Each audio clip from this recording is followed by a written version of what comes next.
Am I the a-hole for refusing a relationship with my biological mum? I, 16 female, was adopted when I was a baby.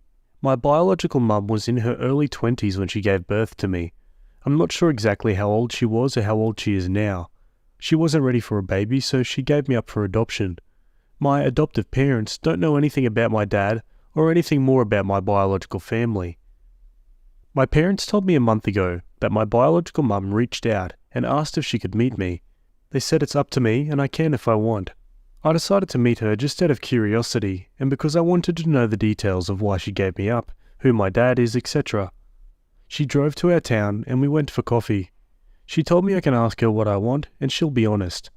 I asked her why she gave me up and she said she was young and thought she would be throwing her life away with the child. She went on to get married and be quite successful in her career. She's a scientist.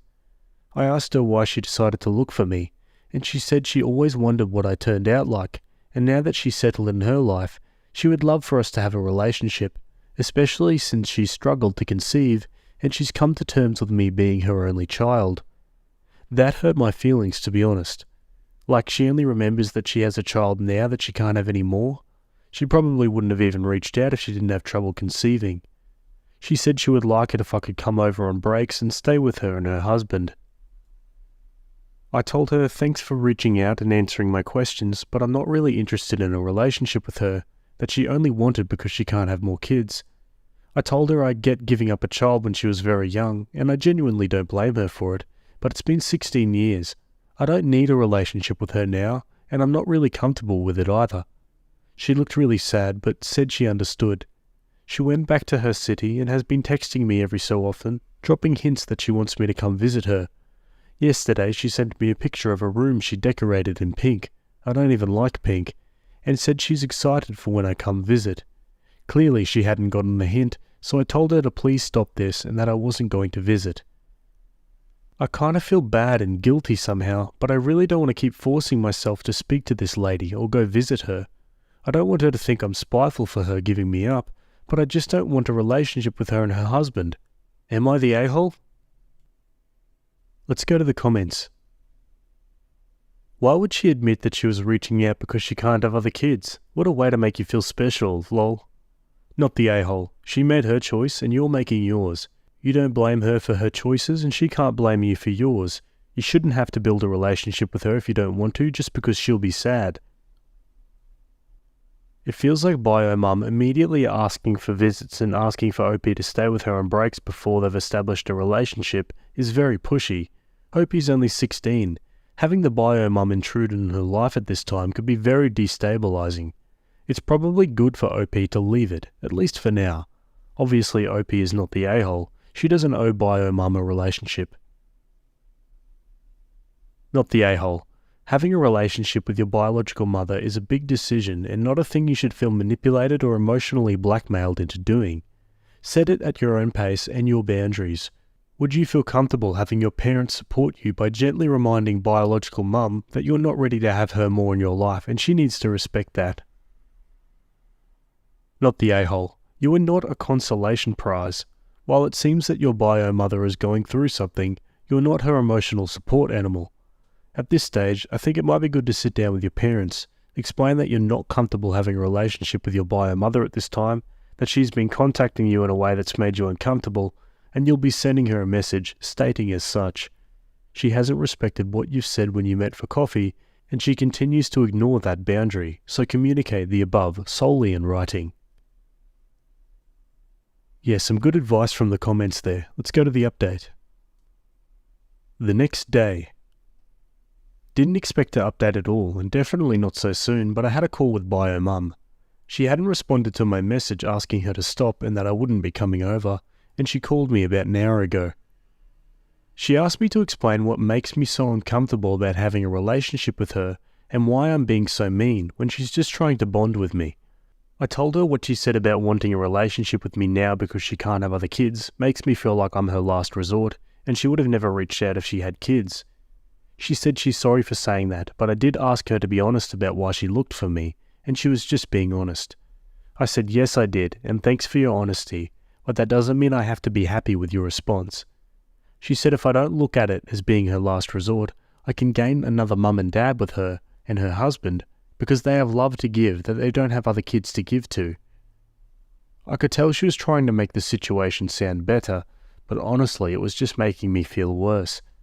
I said I don't want or need another mum or dad, and that she doesn't get to give me away when I was inconvenient, then think I'm going to welcome her into my life with open arms just because she wants to play the role of mother bear to someone. I told her she's literally a stranger, and it's bizarre that she wants to have a close relationship with me just because we're blood. I admit this was meaner than I intended it to be, and I did regret saying it, although it's 100% what I feel. I said in my post yesterday that I wasn't spiteful, but I probably am. I don't know why she can choose to pick her career over her child, then expect a mother-daughter relationship when other people have done all the work of raising me. Don't get me wrong, I don't believe giving me up for adoption was easy for her at all. It couldn't have been. But she made the choice to further her career instead of raising me. Clearly that choice has been the best one for us both because she got the career she wanted, and I grew up in an amazing family with the best parents I could have asked for. So I don't really resent the outcome, but I resent the audacity she has to think we could just magically develop a mother-daughter bond because of her desires and despite my own. I know a lot of you said to not burn this bridge because I might need her one day, and that may be true. My feelings on this might change, but I don't think there's going to be a time where I think she handled this correctly and had my well-being at heart. This entire thing has felt like it was just about her, and not even the slightest bit about me and what she thinks I need or want. After I said what I said, she said fine and that she won't contact me again. I told her I'm sorry for being harsh, and I really don't want to be mean or cause her any hurt, but this is hard on me too. Lastly, I said thanks to her for placing me up for adoption because I have an amazing life and I wouldn't change it for anything. So that's it, and that bridge may be burnt. My bad, lol. As some of you suggested, I think I'll ask my parents to contact her for medical information and Dad's side of the family in case I want to reach out. I know many people won't agree with what I did and how I went about it, but honestly I feel good. I'm less anxious now that it feels like this chapter is closed. All I gained from her wanting to meet me is anxiety and uncertainty. I feel better now that I'm not wondering what's going to happen with her. If I end up wanting anything to do with her in the future, I'm not sure what I'll do, but I'm not worried. I'll cross that bridge when I get there. Thank you to everyone for your advice. I really appreciate it. Okay folks, and that's that. Yeah, I think it's safe to say that Opie has a little bit of spite there left, but that's fair enough. I think most people would if that was their situation. So yeah, hard to blame OP here. I think it'd be alright if the mum tried to kind of like make a relationship that wasn't a mother-daughter relationship. You know, that's fair enough, but I think forcing herself into it like she did was not the right way to go about it. Anyway, let's go to our next story. Okay, this next one was posted on the Off My Chest subreddit. It was written by user Aya Kashado, and it's titled, "My dad said he wishes he had a son rather than a daughter." I, 17 female, am not very close with my father, 41, due to him not wanting to spend much time with me. When I was little, me and my mum, 39, did lots of fun activities together, and she always played with me and entertained me, resulting in us having a good relationship now years later. But whenever I try to get my dad to play with me or watch something with me, he'd be uninterested and tell me to go play with my mum. This happened practically every day, with me wanting to watch him work on his car or ask him to play, but he always pushed me off, and as I grew up, I believed that my dad just didn't like me, so I asked him to play or teach me stuff less and less. He would only do stuff with me on my birthday and holidays, though he always made sure I was fed when I was hungry, and if I was upset he'd comfort me, but other than that he would avoid me. Now to today. I was in the kitchen getting a snack, and my dad was outside in the backyard on the phone with one of his friends. I could hear what he was talking about from the open kitchen window, but I was ignoring it until he said my name in their conversation. I listened in more and heard him telling his friend that he wishes he had a son more than a daughter because he never wanted a girl and didn't try to build much of a relationship with me because of it, and said he had tried to get my mum to have a second kid to see if he could get a son, but my mum didn't want 2 children at the time, so he just ignored me when I was able to walk and talk so he could focus on other things and let my mum raise me. I went to my room after hearing this, and I'm writing this now. I want to tell my mum because of how hurt I feel, but I also don't want to cause an argument between them since they're really close. Does anyone have a few suggestions on what I should do? Should I ask him about it, or should I just tell my mum? Wow, that's so sad. Imagine neglecting your kid just because you wanted one of the other sex. It just doesn't make sense. So stupid. Let's go to the comments. Talk to your mum about it. If what he said was true, I probably wouldn't attempt to have a relationship with him if it were me. What kind of parent decides to reject their child because of their gender? He wished this whole time you were a boy. Tell him you wished this whole time he was a real father. I guess you both got disappointed. Wow. Please share this with your mum, because you have done and said nothing wrong. You heard something wildly hurtful, and you deserve support. Your mum is allowed to be there for you and address what he said. If that's too much, just share this post. You've done a wonderful job of capturing your feelings. I'm so sorry. You deserve a good and caring dad, and his own selfishness, ego, and insecurity holding him back from appreciating you for exactly who you are just that. His. You are articulate and empathetic despite his lack of maturity, not because of it. Talk to your mum about what you heard him say, but back it up with the years of feeling unloved because he didn't spend any quality time with you. I'm sure your mum must see it on her own, which may be why she tried extra hard to spend quality time with you. One day, your father will wonder why you have no relationship with him, especially if you have children, and especially if they're boys and you don't bring them around him. Okay, let's go straight to the update. Hi everyone, I have a short update for my situation from my last post. I firstly want to say how grateful and heartwarming seeing your comments were, and your kind words really helped along with a few people who messaged me asking if I needed someone to talk to. I really love you all. On to the update. My mum got home from work, and I waited until she wasn't busy to talk to her. I asked her to come with me to my room, and once we both were in there, with the door closed, I told her what I overheard and how I felt, not just about his hurtful words, but also how I felt my whole life with how he treated me like I'm a stranger.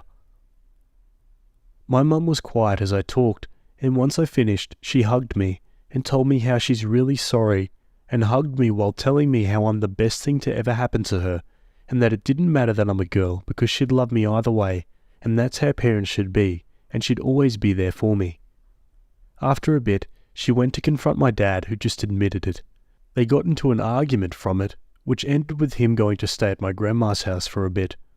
I'll add another update if anything new comes up. Wow, that's wild. He just straight up admitted it. Let's go to the next update. Wow, first off, I want to say thank you to everyone who commented on my last two posts. I've been given lots of advice and support, which I really want to say thank you for. You have no idea how much it means to me. On to the update. My dad came home last night, and my mum was hesitant to let him into the house, but he said he needed to talk, so she let him in.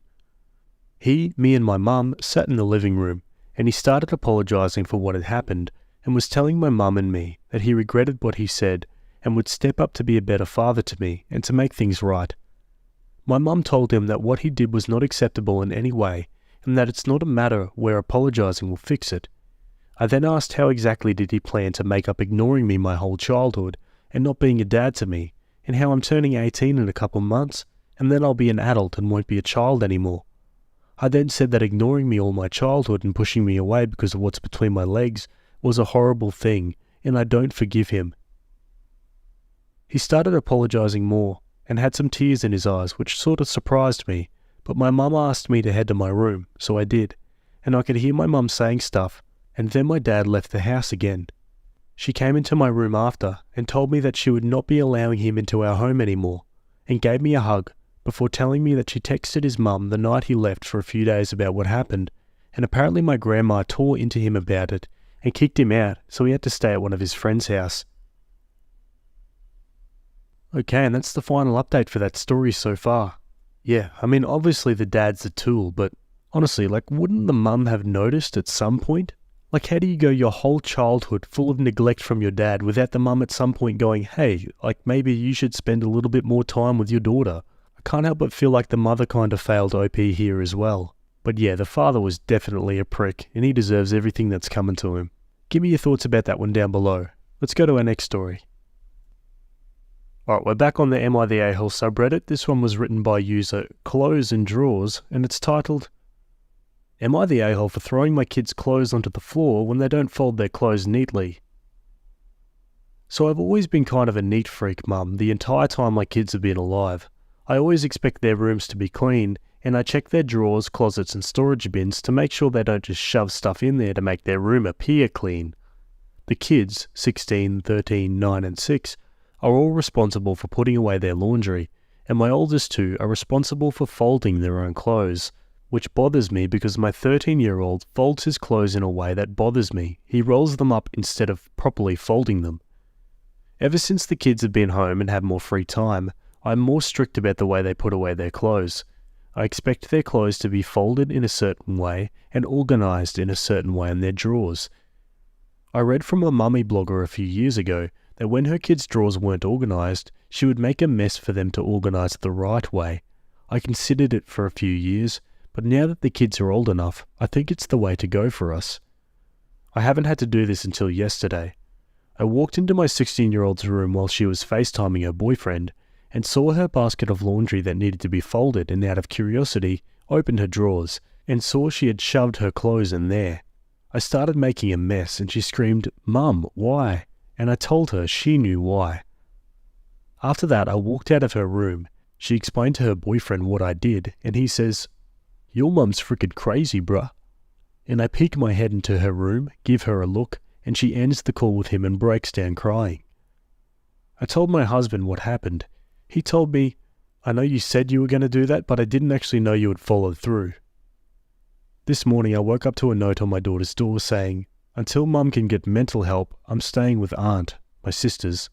I texted her, no response. I tried contacting my sister, who said she had no plans to return until I get mental help and stop being such a controlling bee. My husband, sister and mum are all against me in this, which hurts. I don't think it harmed my daughter. It benefits her and helps her stay organised. I feel like this mum's maybe a little bit too OCD about this. I mean, they're teenagers. They're going to be a little bit messy. You got to lighten up a bit, I think. It's obviously a bit of a fine art to this, but I find the less controlling parents are about things like that, the more responsibility the kid will ultimately take on in the long run. Doing it like this to your teenage kid is a great way to alienate them from you and make them hate you. Let's look at the comments. You're the a-hole. You know who acts like this? Marine Corps drill instructors. Why? To mentally F with recruits. This is not okay within the family unit. It's insane that you think it's okay to control how your kids fold their clothes in their drawers. You're the a-hole. You shouldn't even be in your older two children's rooms much, let alone going through their drawers. Plus, just because they do it differently than you doesn't make the way they put away their clothes incorrect. What you did was take objectively clean clothes and put them on a dirty floor. Your oldest girl was right to go to the aunt for a cooling off period with you. She's in safe hands. For what it's worth, you have to give your teens some level of independence now for them to be functional adults later, or for them to want any relationship with you. Kids that are micromanaged, from what I've seen, really go a bit too wild in college and whatnot. So if you're trying to make everything backfire later, by all means continue being controlling to this unreasonable degree. Yeah, I think that comment summed up exactly what I was getting at before. Let's go to the update. Almost 2 months ago, I made a post on here about me throwing my daughter's clothes onto the drawer when they weren't folded neatly. Well, that post really blew up. People on Twitter also chimed in. Well, the night I made the post, I was still in serious denial. I replied to some comments and my denial was perfectly clear for everyone to see. The day after, I read some more comments and messages I received from everyone. I resorted to the guest room and cried for hours. I read some people tell me that their mums were similar to me and they no longer have relationships with them. That was truly my worst fear. I seriously love my kids more than anything on this planet, even if my actions don't always show it. I booked a virtual appointment with a psychologist who diagnosed me with OCD and let me know that she would help me. I've since had about 8 sessions with her, and she's been a big help. Of course I still have a long way to go, but I've been noticing some improvements already. As for my daughter, She stayed at my sister's house and came home a few days later after I told her that there would be major improvements made in my behaviour. I sat all the kids down and told them that I have the resources to not be such an overbearing jerk to them anymore. One thing I do want to address is the fact that I was usually controlling with my kids, but the incident I wrote about was the one that sent both me and my daughter over the edge. Me and her are on much better terms. I want to thank Reddit for waking me the heck up to become a better mum and wife. I also want to apologise to anyone who I brought back bad memories to. I want to have relationships with my children until we all grow old, and I know so many of you guys don't have that, which breaks my heart. But also hearing your stories gave me a big change of heart and are helping me fix my relationships and become a better person. Ah, awesome. A happy ending to end this one on. Yeah, great to hear Opie's working on changing her character and getting the help she needs. Losing your relationship with your kids would be anyone's worst nightmare, so yeah, good on her. What do you guys think about this one? Perhaps you have a similar story you'd like to share. Am I the a-hole for testing my girlfriend? I, 26 male, and Clara, 23 female, have been dating for 3 years. I've been cheated on in past relationships, particularly in high school, and have had a tough time getting over it. Yes, I know I should work through it and see a therapist, but I'm not sure I'm ready to uncover everything to a random stranger. Anyways, Clara and I have a very incredible relationship. We like most of the same things and like to support each other in the things we may not agree on all the time. We have an amazing intimate relationship and like the same things in the bedroom. All in all, I couldn't ask for a better girlfriend. However, I guess I was feeling especially insecure one day and felt almost as if it was too good to be true.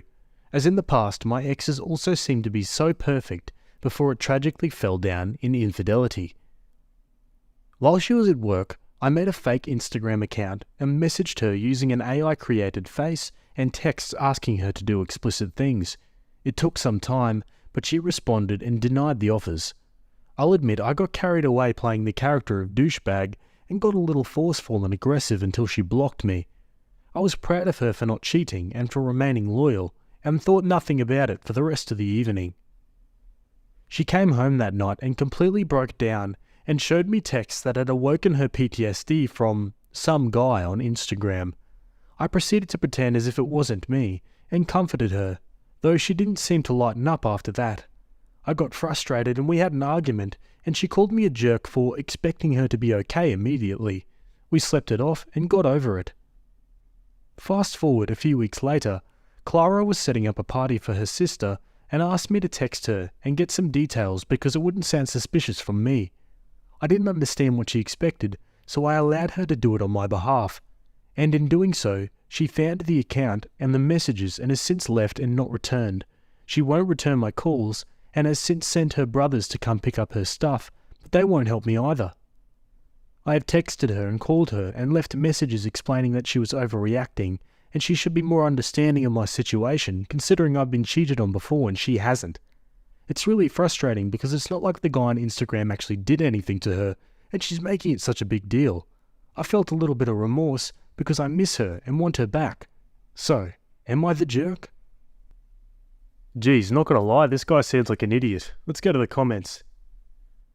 You're the a-hole. You don't even feel remorseful other than the fact you want her back. What exactly did you say when you got carried away and a little forceful? Opie replied, "It's not just because I want her back, and it was essentially things along the lines of her sending dirty images to the account and that he would hurt me if she didn't. But I'm completely fine and the guy doesn't even exist, so I'm having a hard time understanding why she's making a big deal out of nothing or how it's my problem. I'm assuming if you've been dating for 3 years, you knew her trauma, you knew her triggers, and you exploited it for what? To feel a little better about yourself? You made her completely feel unsafe so you would feel more secure. Not only is it jerk behavior, it's manipulative narcissistic behavior. My recommendation? Therapy." Yeah, honestly, couldn't agree more with that comment. Let's go to the update. Alright, let's unpack this a little. First off, I would like to take the time to say thank you. I truthfully am grateful for the replies that each of you have given me. For a day or two, I'll admit that it hurt that nobody agreed with me or anything, but because of that, it gave me time to reflect and realise how much of an issue it really was. It was rather eye-opening personally. I have issues, and a lot of them, and I need to get over them. Now, to update on the situation. To the Redditor that suggested therapy and expressed their genuine concern for me and advice, I thank you greatly. I decided to buckle down and get into therapy, and they wasted no time getting me in the following evening, and even though I was very nervous, we got through it, and I'm going to be very frank here and say how embarrassed I was because of how much more helpful it was than I had anticipated. As for my relationship with Clara, to be truthful, I accepted that I had lost Clara and ruined our relationship and was ready to walk the lonely road. However, a few days ago she reached out and expressed that she wanted to meet and talk for lunch. We had a very deep conversation for the majority of the day, and it was incredibly healing for me. Admittedly, part of me wanted to say, "Okay, see, you're all better now and don't need the therapy." But I knew that was the part of me that was scared. Also, admittedly, I'd expected for Clara to tell me that she was moving on. Instead, she gave me a second chance that I feel like I don't deserve, but would be stupid to pass up on. I decided to take it a step further, despite the nervousness I have about it, and suggest couples counselling, which she loved the idea of. I've expressed my concerns and she has understood. However, we both agree that this is really important and we want this to work. I'm so grateful for the incredible amount of grace that I've been given and will never make the mistake that I've made again.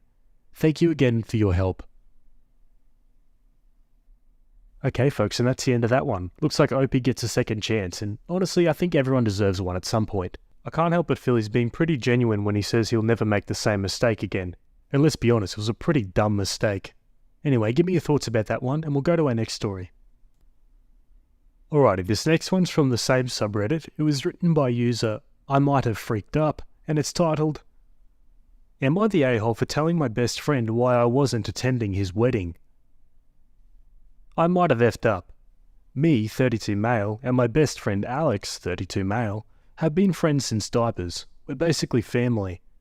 After college, we both moved back home so we could live at home and get our feet underneath us. Alex started dating Stella, 35 female, a lovely girl, around 4.5 years ago, and from the get-go she seemed to politely dislike me. I don't know why. Oh well, says to la vie. Alex and Stella moved across the country in 2021 after Stella earned a promotion at work. In 2022, Alex proposed, she said yes, and they set a wedding date for the end of September 2023. I got to save the date card at the beginning of the year, and based on the conversations I had with Alex, assumed I would be in the wedding party, either as a groomsman or the best man, but never received any official confirmation from either of them. A couple months before the wedding, I saw that wedding invitations had gone out on social media and figured mine was en route. It never came. I waited a couple weeks, figured it might have just gotten lost in the mail, before I checked in with him. I called Alex and had a brief conversation with him where he was clearly agitated and said he was dealing with a lot and would be incommunicado for the near future, to direct any wedding-related questions to Stella, and he'd called me when things cooled off. I called, texted and emailed Stella several times over the course of a week, but she didn't respond to any of them. At this point, I figured I wouldn't be attending the wedding, and that things were really effed up for some reason between the two of us. Yesterday, a little over 3 weeks after our last conversation, Alex DM'd asking if I was free to chat.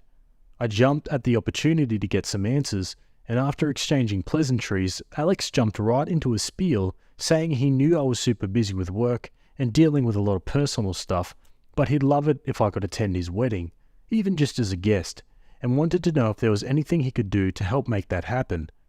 I just blurted out that I'd love to, but hadn't received an invitation. Alex stared blankly at me and said, "What?" And I just kind of verbal vomited out that I hadn't received an invitation, and that was the reason I'd called him a few weeks ago, that I'd contacted Stella about it but she never got back to me and left me on red, and that I had no idea what he was talking about with me dealing with too much to be involved in the wedding. After a very pregnant pause, he said he needed to go sort things out, and that he'd call me when it was done. My phone's been blowing the F up since, with wedding attendees asking me what the F happened and why the wedding might be off now.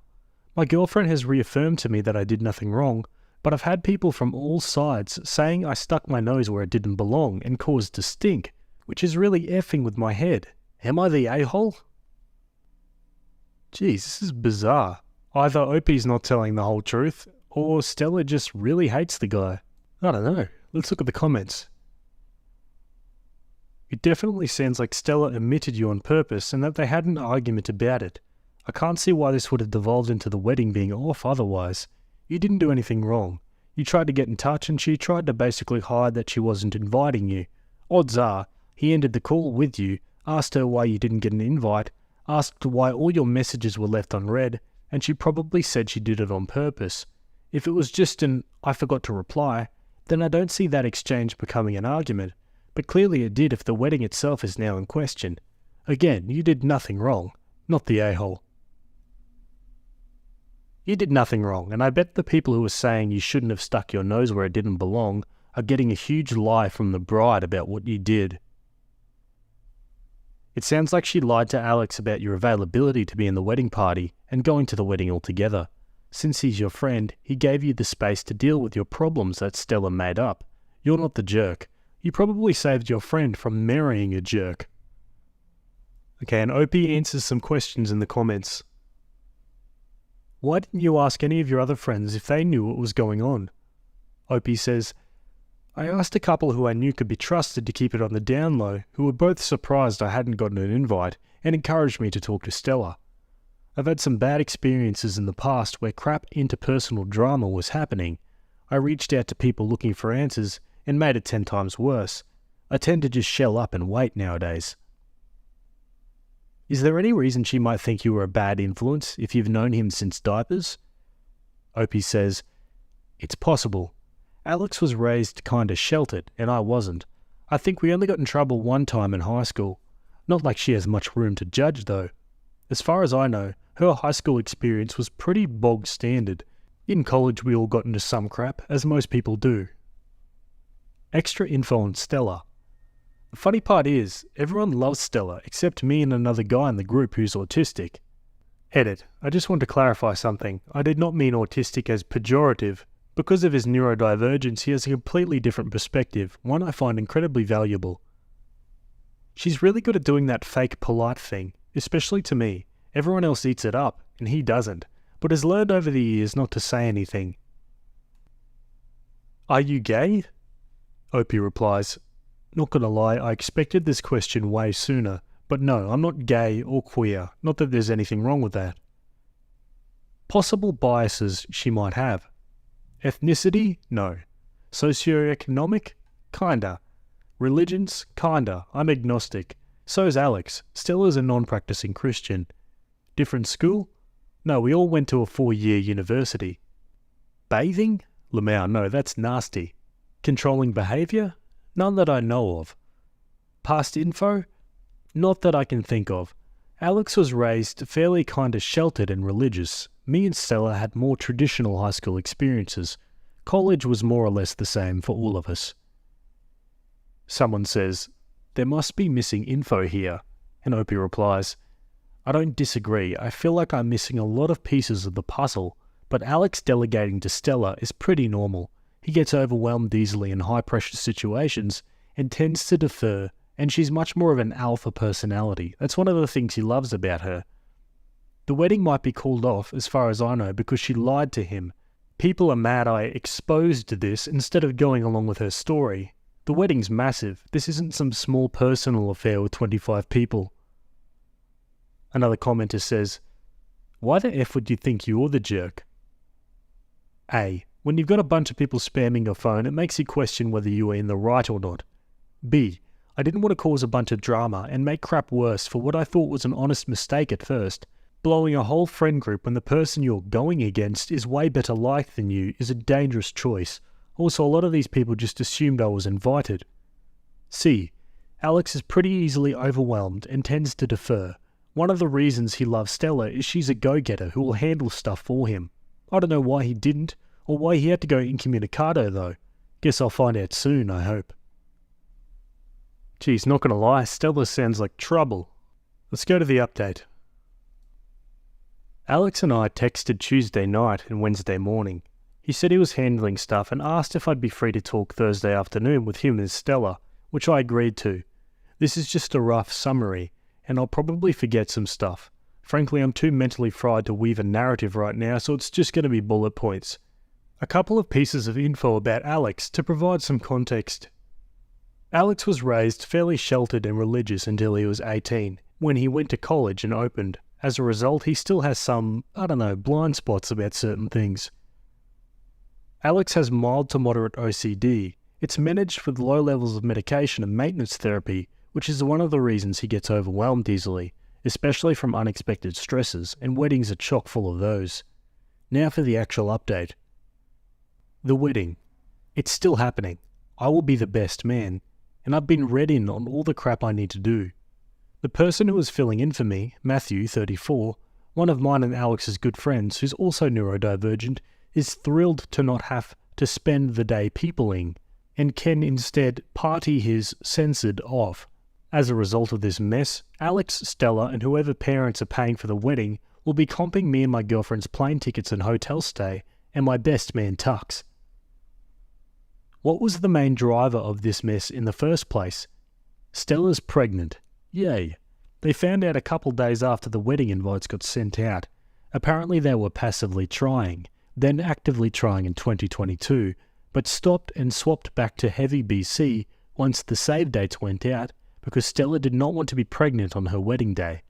This led to several changes to the wedding, threw a bunch of other planning into disarray, sent Alex into an OCD hole for a couple of weeks, which is why he was agitated when I called him, and why he needed time to get his head around it, and get the intrusive thoughts managed, and one of the reasons why Stella ignored and missed my messages and calls. Why did Stella not respond to my messages? Because surprise pregnancy.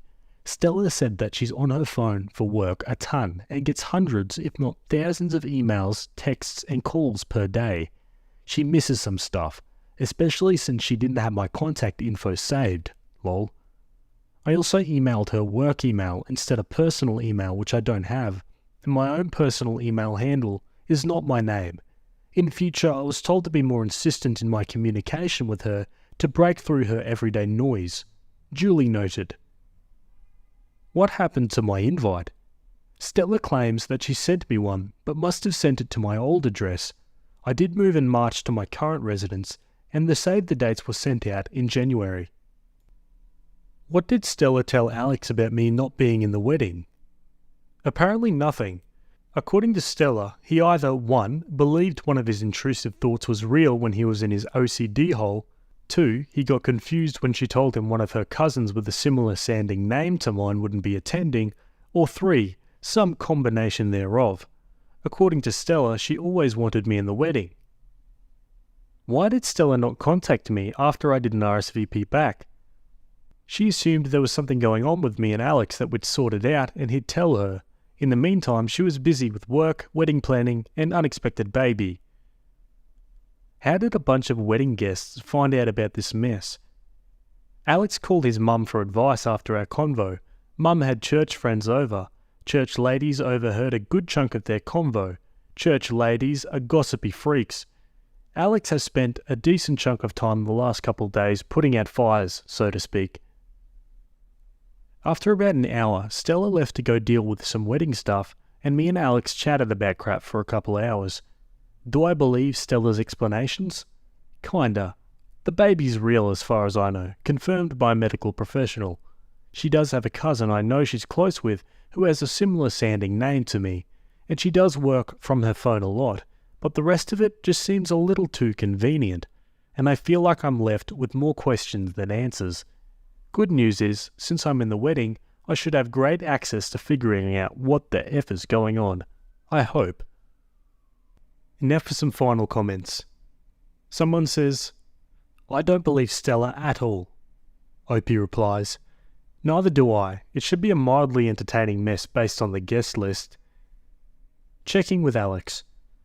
After she left, I asked him he was sure he wanted to do this, and that I'd support him no matter what. He said yes, he seems committed.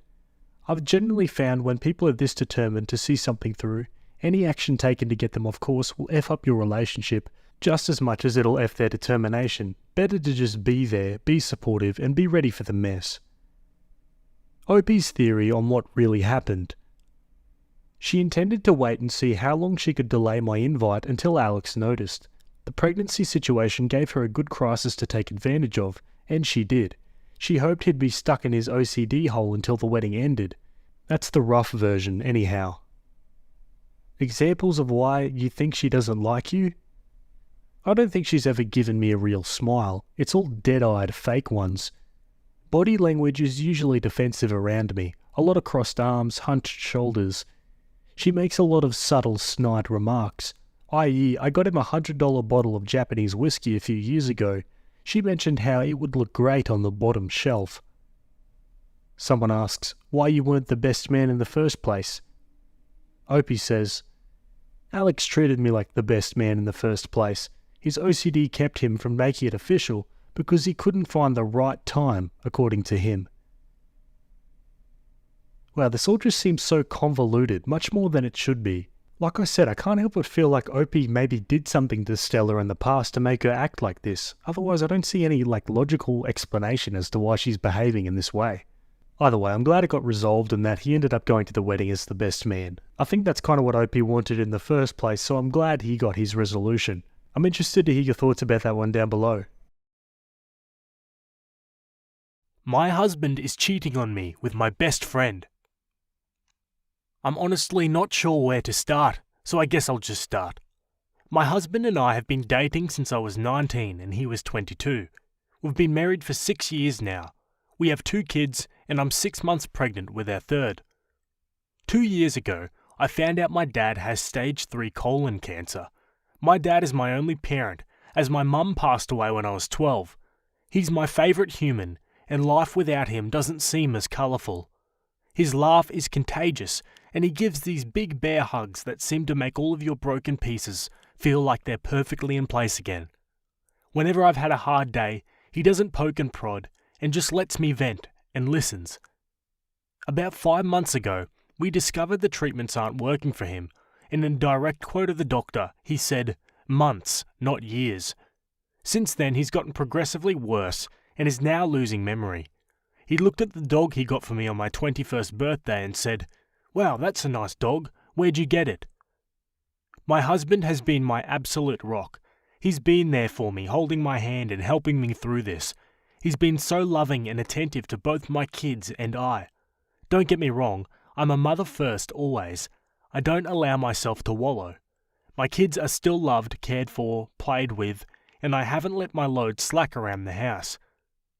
Once my dad got his updated prognosis, my husband encouraged me to quit my job.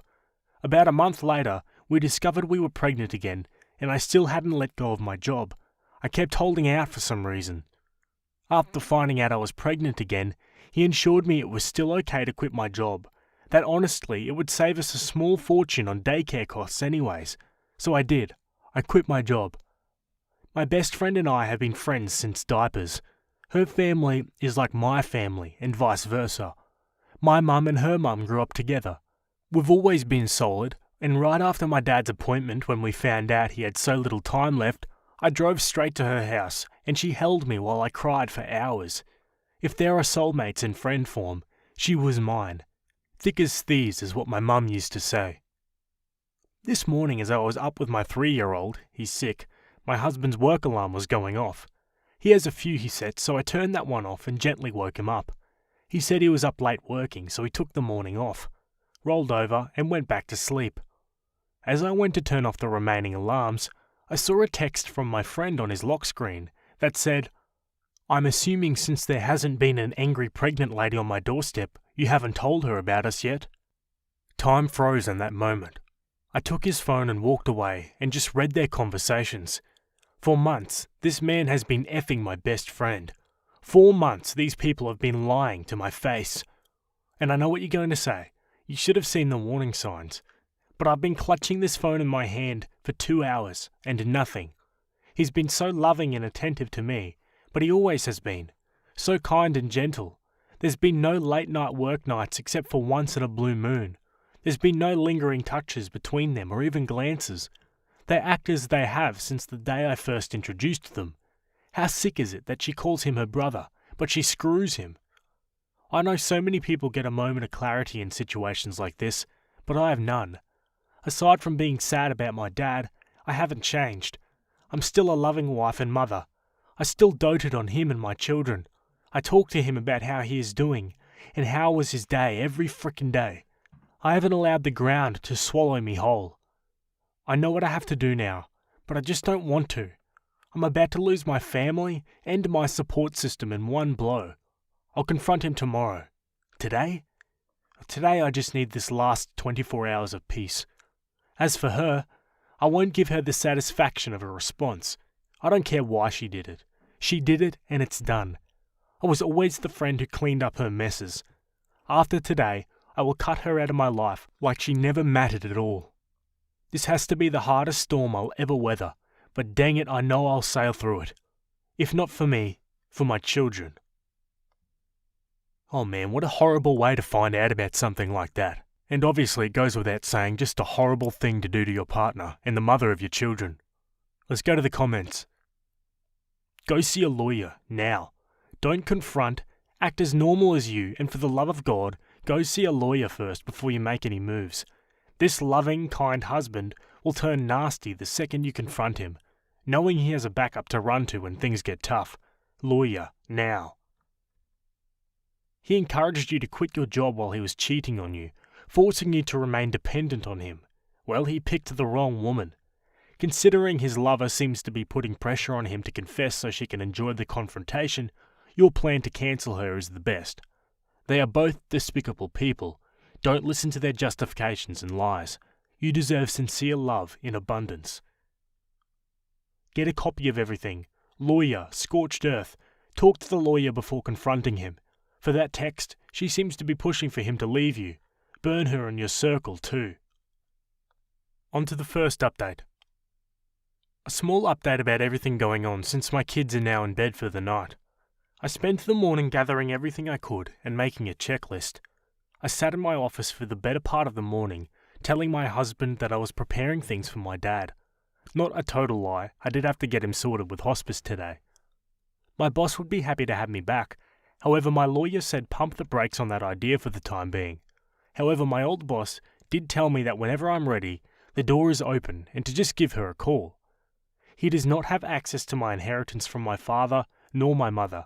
My lawyer assured me in that. I didn't mention her in the post, but my mother-in-law is an absolute angel. I love and adore her so much, and she's always been a shoulder to lean on. After he had gone to work for the afternoon, I asked my now ex-best friend's mum and my mother-in-law to meet me at my dad's house. My kids were outside playing with now ex-best friend's older brother.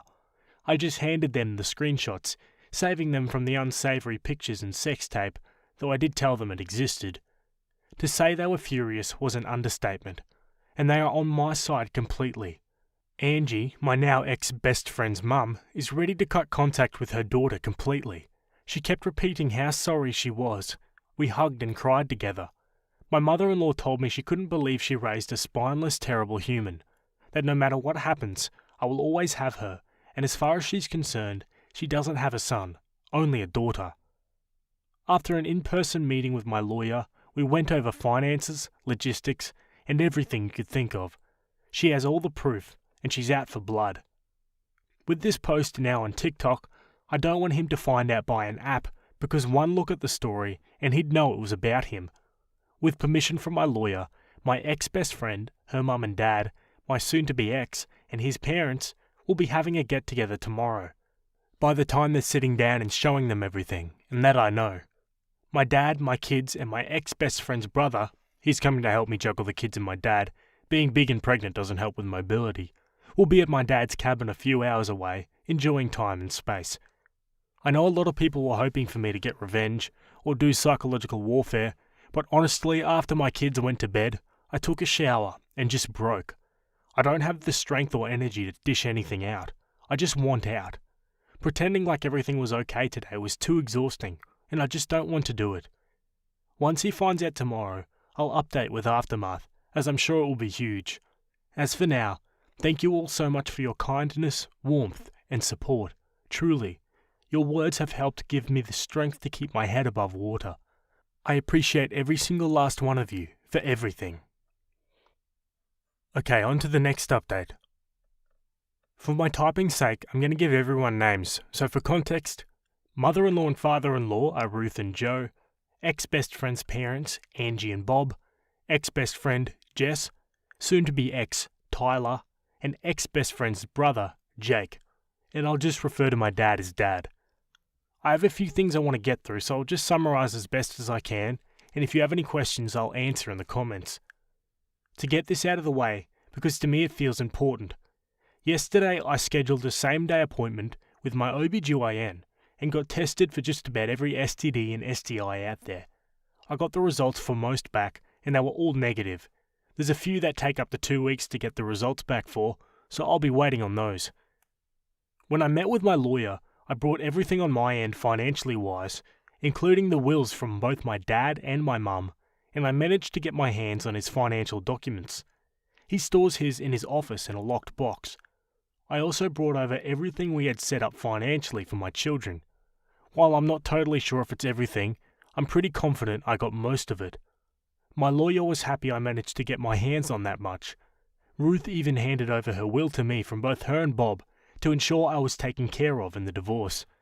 My lawyer understands I'm wanting a divorce immediately, however she wants to make sure she is thorough and isn't missing any key info.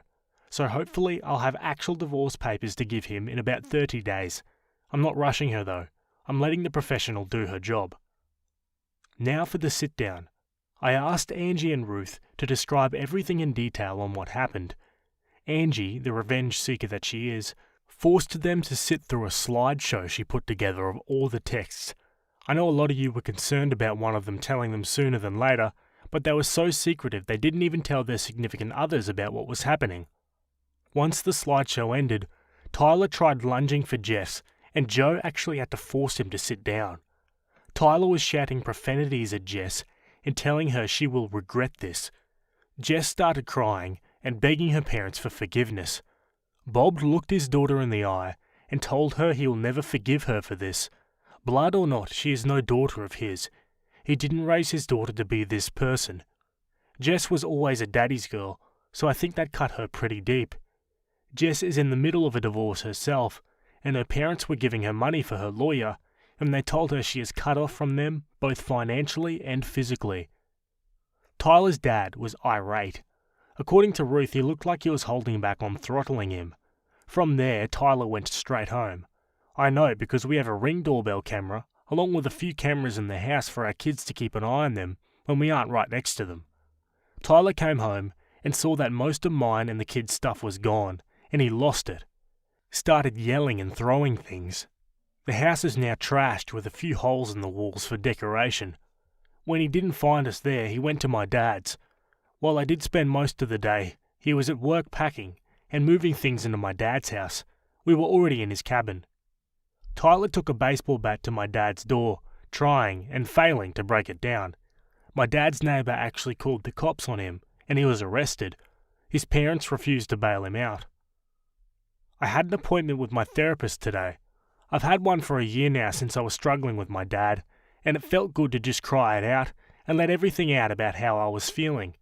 It was very helpful, and she gave me a few tools to work through my emotions with this one. I felt very grounded and empowered leaving my session today.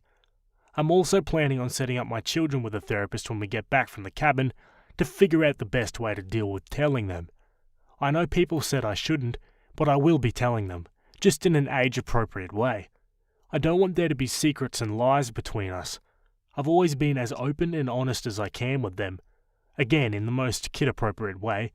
Just because they're small humans, they're still humans and still deserve the truth. I had a handful of comments telling me I should stay, and every man cheats. I should work things out because most of our marriage was good. I refuse to believe all men cheat. My parents were married for 20 years, and after my mum passed, my dad never moved on. I watched my dad love my mum for 12 of those years and cherish her.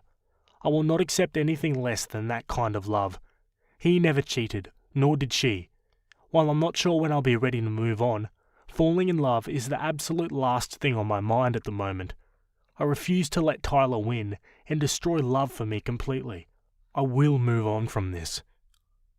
Jess started blowing up my phone, demanding I fix this situation and immediately blaming me. My lawyer told me not to block texts, just in case they spill out any additional info I was missing. She was playing the poor me card very hard. The thing is though, I never influenced Angie and Bob to cut contact with their daughter. They made that choice on their own. She actually started blaming me for stealing the love of her life. I introduced them when Tyler and I started dating, so not sure where that came from. And that Tyler is only with me for the kids. Honestly, I knew she was just trying to hurt me at that point. I didn't give her the satisfaction of responding though. Between her and Tyler, I have about 200 missed calls. Tyler went from begging and pleading me to forgive him. Like I said, I don't have divorce papers to hand him, so he's stuck in this unknown grey area. I also asked Angie and Ruth to not say anything about the divorce to him yet, purely just for my satisfaction, honestly. I know it's slightly petty, but keeping him in that grey area of not knowing is my small revenge to him. To threatening to call the cops on me for kidnapping, telling me Jess wasn't the only one, bingo, just what I was looking for, to tell me I'm a stuck-up bee, to threatening me, to begging me for forgiveness. Honestly, it was just a whiplash reading those texts. I'd be lying and saying if those texts didn't hurt me and terrify me all at once, but I refused to let them break me. As for both of them together, I don't think he's going to stay with her. I think he blames her for blowing up our marriage, honestly. Who knows though? They deserve each other. I was initially okay to do a 50-50 split with Tyler for custody, but after his reaction, I don't feel comfortable with that, so I'll likely be going for full custody. Jake has about 30 days of leave he's saved up, and he's going to be using them to help the kids and I get settled at my dad's house, and honestly to be there in case Tyler tries showing up going crazy again. He's been such a big help to the kids and I lately, and I'm forever in his debt for this.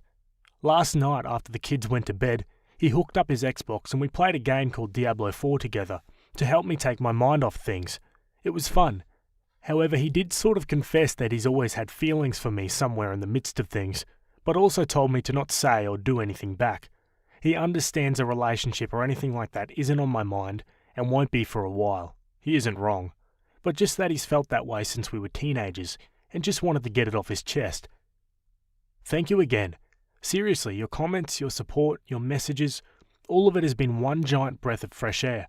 Just knowing I have a whole online community willing to go to bat for me has kept me treading water these last couple days. Your comments have popped into my head when I felt like just giving up on leaving him because it's so hard, and gave me so many great points and helpful advice. I know I deserve more and I can't accept his actions. And to the people who commented relating to my situation, my heart goes out to you all. This pain is awful and I hate that so many of you can relate, but your stories have resonated deep within me. You all keep commending me for my strength, and my personal favourite is telling me how proud of me you are. Every time I see those words, I start to tear up. I'm blaming the pregnancy hormones, but your words have helped put me at ease so that way I could do what I knew I needed to do. So I'll leave this here for now. If anything of importance happens when I go back home, I'll update further. Thank you all, and I hope you all have a wonderful evening. Alright, let's check out some more comments. Despite what happened between you and your soon-to-be ex and ex-best friend, it really makes me happy knowing that you still had their own family's support and they didn't just take their side for the sake of blood, as most people will, or what I've seen. It really makes my heart at peace knowing you are mostly surrounded by people with the right morals and integrity. In light of that, although your situation is a bit crappy at the moment, I honestly think you'll be fine and will look back at this one day in the future and feel thankful that it happened right away before your dad passed, which I hope is not for a long time, instead of in your current grieving process. I'm happy to know that you're still being blessed during this crappy situation, and the fact that you had the actual wisdom and humility to act accordingly, then based off your own emotion, is something I commend you for. Great job, OP. You really showed how great your parents did in raising you through all of this. Your mum would be proud. Yeah, that comment's great. I think OP did really hold her ground in this situation. Let me know what you guys think about this one in the comments. Okay, now for the final update. Hi everyone. I know a lot of people are still asking for an update. Not much has happened, but here are the things that have happened. Tyler discovered the post and asked me if I was seeking a divorce. I said I was.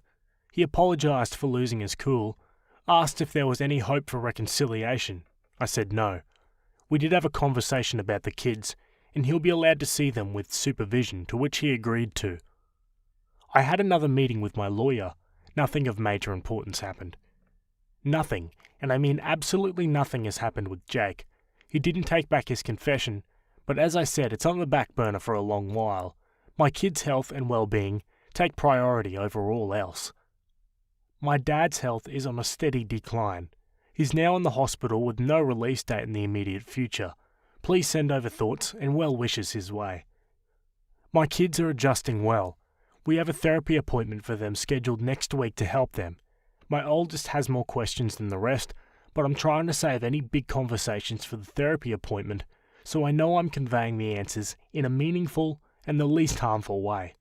Also, my oldest made tryouts for the travelling soccer league. Yay! Oh, and the baby is doing great. Things have calmed down a lot, truly. I feel like I have a better grip on things. I've been putting most of my focus on my dad and kids to keep myself busy. Thank you, friends, for the love and support, and for checking in. Okay, folks, so that's the end of that story. Again, let me know what you think of it in the comments. Bit of an epic, but I think all in all, pretty good ending. Good to see Opie standing her ground and getting out of there. Mysterious reoccurring blood splatter in our bathrooms. Is my husband lying to me? Buckle up, this is a weird one. Since me, 24 female, and my husband, 26 male, have moved into our apartments 8 months ago, I've been finding random blood splattering on the walls, cabinets, and floors around our toilets, and once even our bathroom mirror. They're usually tiny droplets, but sometimes they get smeared on the walls or floor, I assume when they're fresh or wet. I know that the first suspect would be menstruation blood. However, I've not had a period in 2 years thanks to my birth control. I first noticed it about 3 or 4 months ago. I've asked my husband about it, and the first few times he would tell me that he had no clue where it came from or how it got there. But after I'd clean it up and new ones would appear, I would ask him again. Eventually he told me that sometimes when he blows his nose bleeds and it could be from that. I partially accepted that answer, however I can't recall a single time where I've blown my nose and missed the tissue so much that my snot sprayed all around me. I also mentioned to him that your nose is not supposed to bleed when you blow it, and maybe he should see an ENT to see what's up, but he refuses and says it's fine. So the cycle continues. I clean up blood droplets and they reappear around our toilets in a matter of days. When I mention them, he gets frustrated and short with me, and he doesn't want to talk about it. He has doubled down on the "it's from blowing my nose" thing, but I still can't imagine how, 1, he blows his nose so terribly that it sprays snotty blood in every direction, and 2, his nose bleeds every day and he's not concerned about it. I recently asked him if his nose has always done that.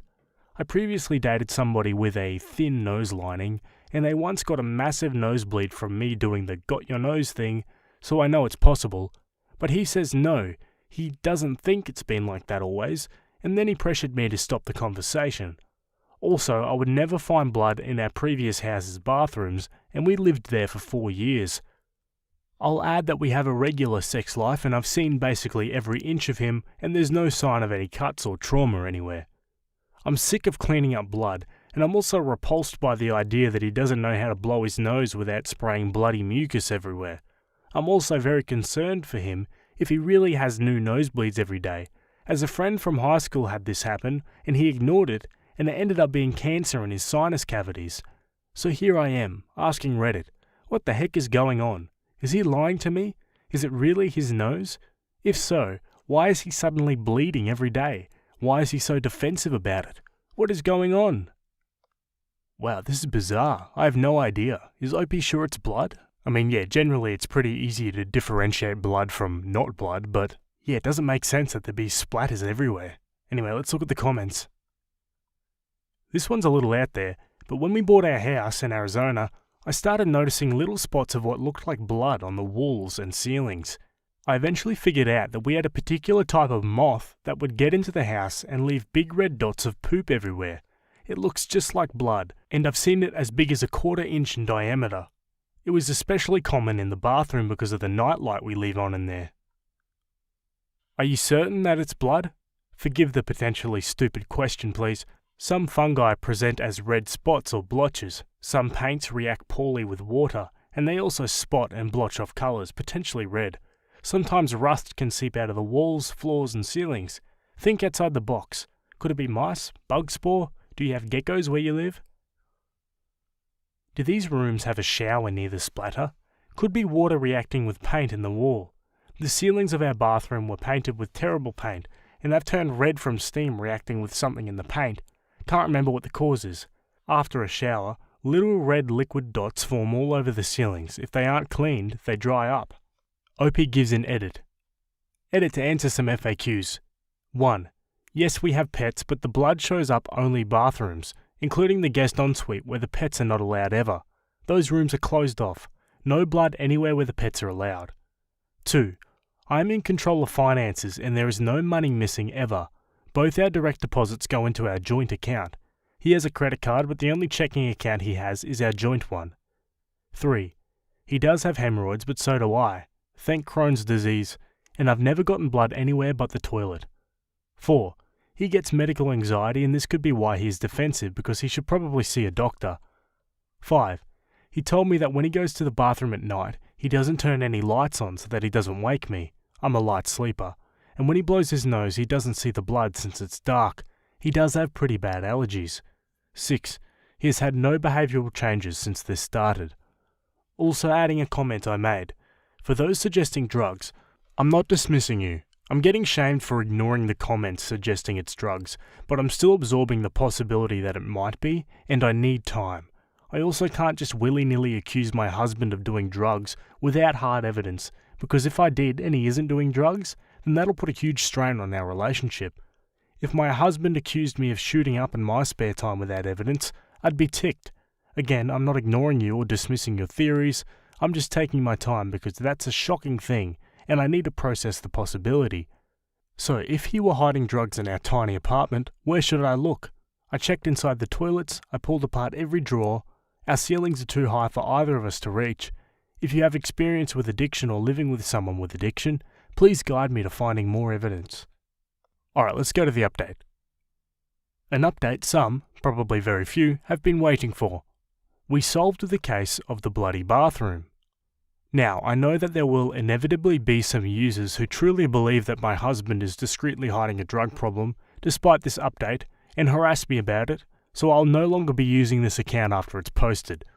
To preface, I received about 10 DMs that offered to send pictures of what their, or a loved one's, blood evidence of shooting up or snorting looked like, and I was thankful that literally none of it looked like what I was finding.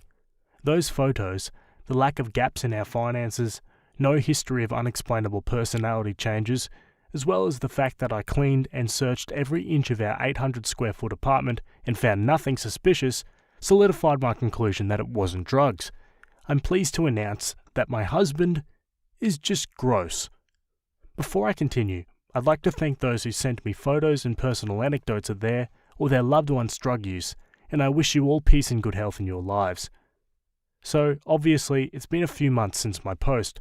In that time, I was harassed in my DMs with people calling me ignorant, some suggesting that I divorce my husband based on this wild possibility that he might be using hard drugs. Firstly, if my husband had a drug problem, I wouldn't leave him, lol. I'd want to help him. I love him, and addiction is a disease and he would need support. But, alas, I found myself searching dark corners of cabinets and furniture crevices for secret drug hiding spots and found nothing. I sat him down for yet another conversation about the blood, and he reassured me he was having nighttime nosebleeds and promised that he would turn on the lights from then on to make sure he cleaned it up, because I did not deserve the burden of doing so for him. He lived up to his promise, and after that conversation, I noticed he was turning the light on when he went to blow his nose at night, and the blood drops stopped appearing. Fast forward to 2 weeks ago, I was on Instagram and came across a reel that was titled, "Signs You're Using Your Nasal Spray Wrong." The very first sign was new unrelenting nosebleeds.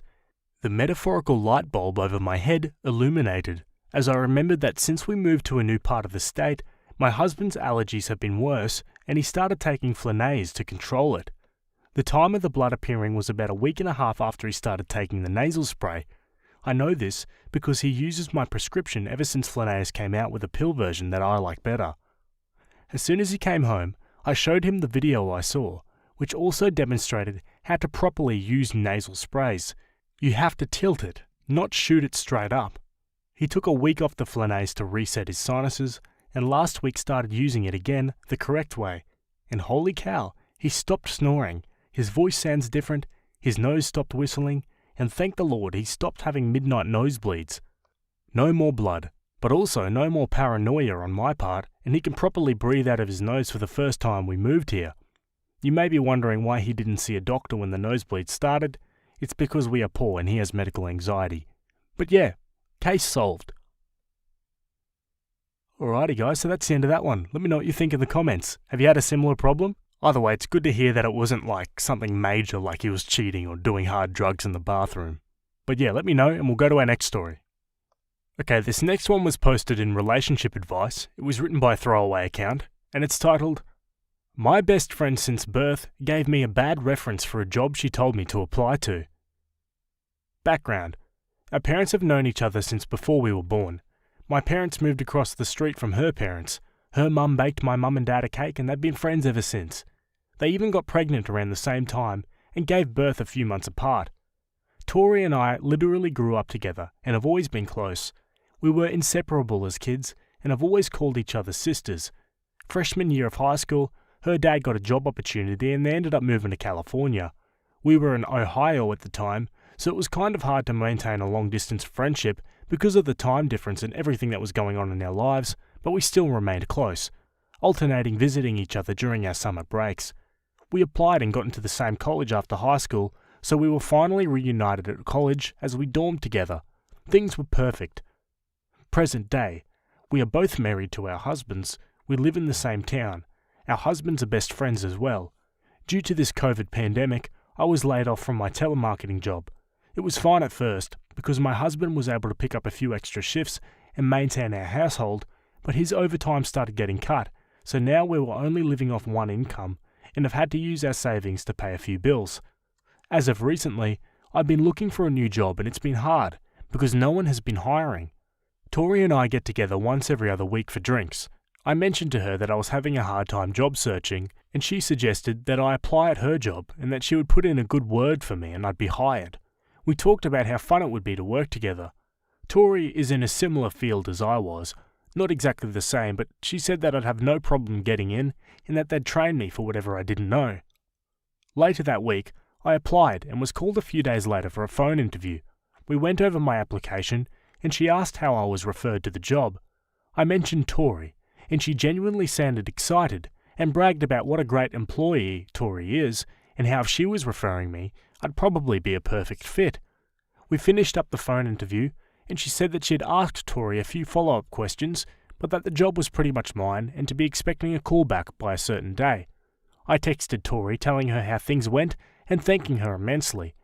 However, the day came that I was supposed to hear something back, and I haven't heard anything. At Tori and I's get-together, I asked her if her boss ever asked her about me, and Tori said no, and that she'd let me know if she did. 2 more weeks passed, and still no word. I asked Tori again, and all she said was that they decided to hire someone else because they had more experience, so I dropped it after that. A month later, and I'm finally back working and my husband and I are getting back on our feet. I suggested that we invite Tori and her husband over for dinner, and my husband immediately said no. I've noticed that my husband and her husband haven't been talking. I asked him about it and he brushed it off. I asked Tori about it at our get-together and she brushed it off as well. However, I knew that was odd as they talked almost daily and got together weekly for beer and poker with a few other friends, and that hasn't been happening either. I decided to press the issue more with my husband and he finally broke down and said that the reason why him and Matt weren't speaking was because of Tori. He explained that the job Tori said she would speak up for me to get, she actually did the opposite.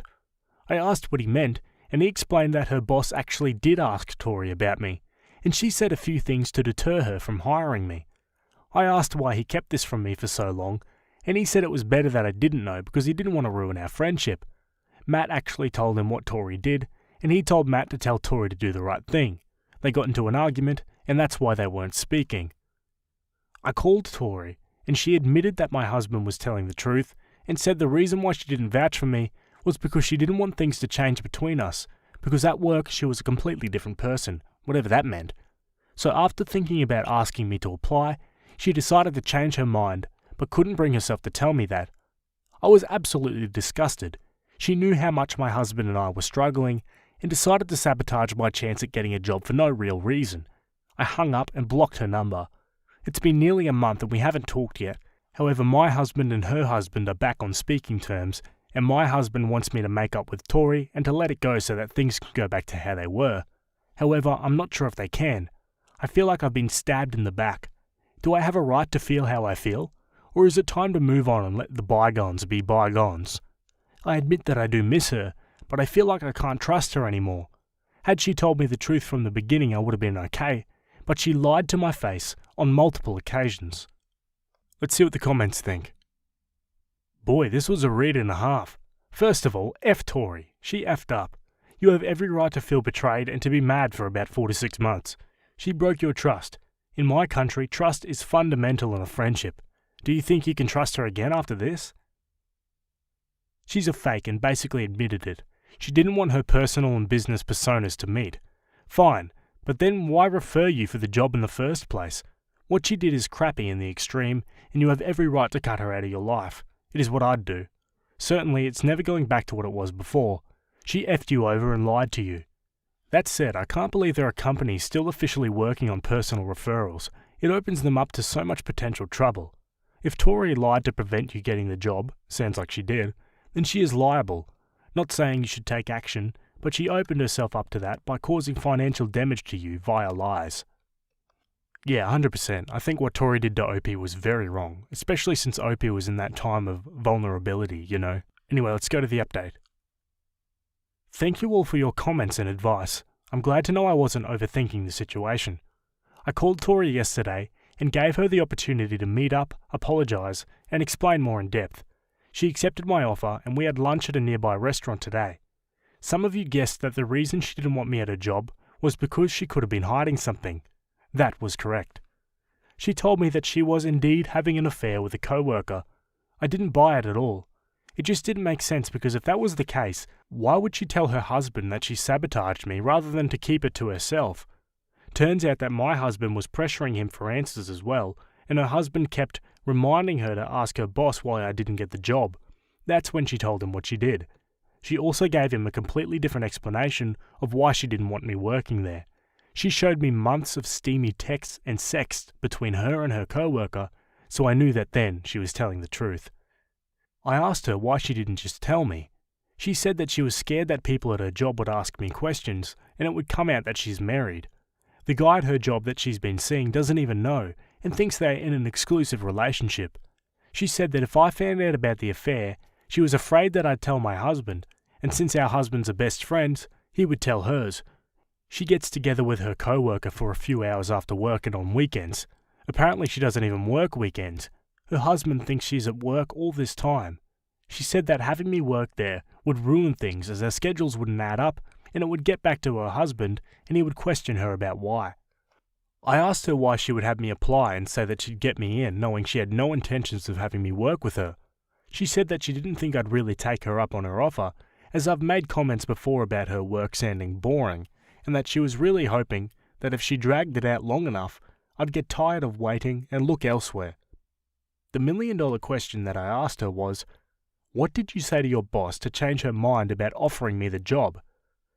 She said she told her boss that having me work there would honestly probably just be a distraction and she wouldn't perform her best, and that I was known to be lazy and a slacker. Definitely not true. She did offer her sincere apology and said that she felt terrible knowing what all John and I were going through, and she didn't help. But I just can't see myself forgiving her or even trusting her again after this situation. Basically, the best friend that I've known all these years has turned into a complete stranger. I feel like I don't even know her anymore. This isn't someone I want in my life, especially after she caused me to look foolish by bad-mouthing me to her boss. I told her that our friendship was over and that she'd better have a talk with her husband because no way was I holding this back from mine. A few hours later, my husband got a call from hers. Tori told him the news and they are now separating, and he'll file for a divorce in the upcoming weeks. Tori is, believe it or not, moving in with her co-worker. I haven't heard from her since leaving the restaurant and honestly don't plan on talking to her ever again. Almost 30 years of friendship, gone over a string of lies. As for my husband, Him and I had a long talk after revealing to me that he already knew what Tori did. I explained to him that it is never okay to keep things like that from me, no matter what. I understand him and Matt have a very good friendship, but me and my feelings should come first in future situations like this. He agreed, and will eventually gain my trust back. Edit. Just to clear things up, my husband never knew about Tori's affair. All he knew was that Tori sabotaged the job. Also, a lot of you are saying the co-worker deserves to know, and I agree. I emailed the HR department at her job and requested a meeting with the woman I had a phone interview with.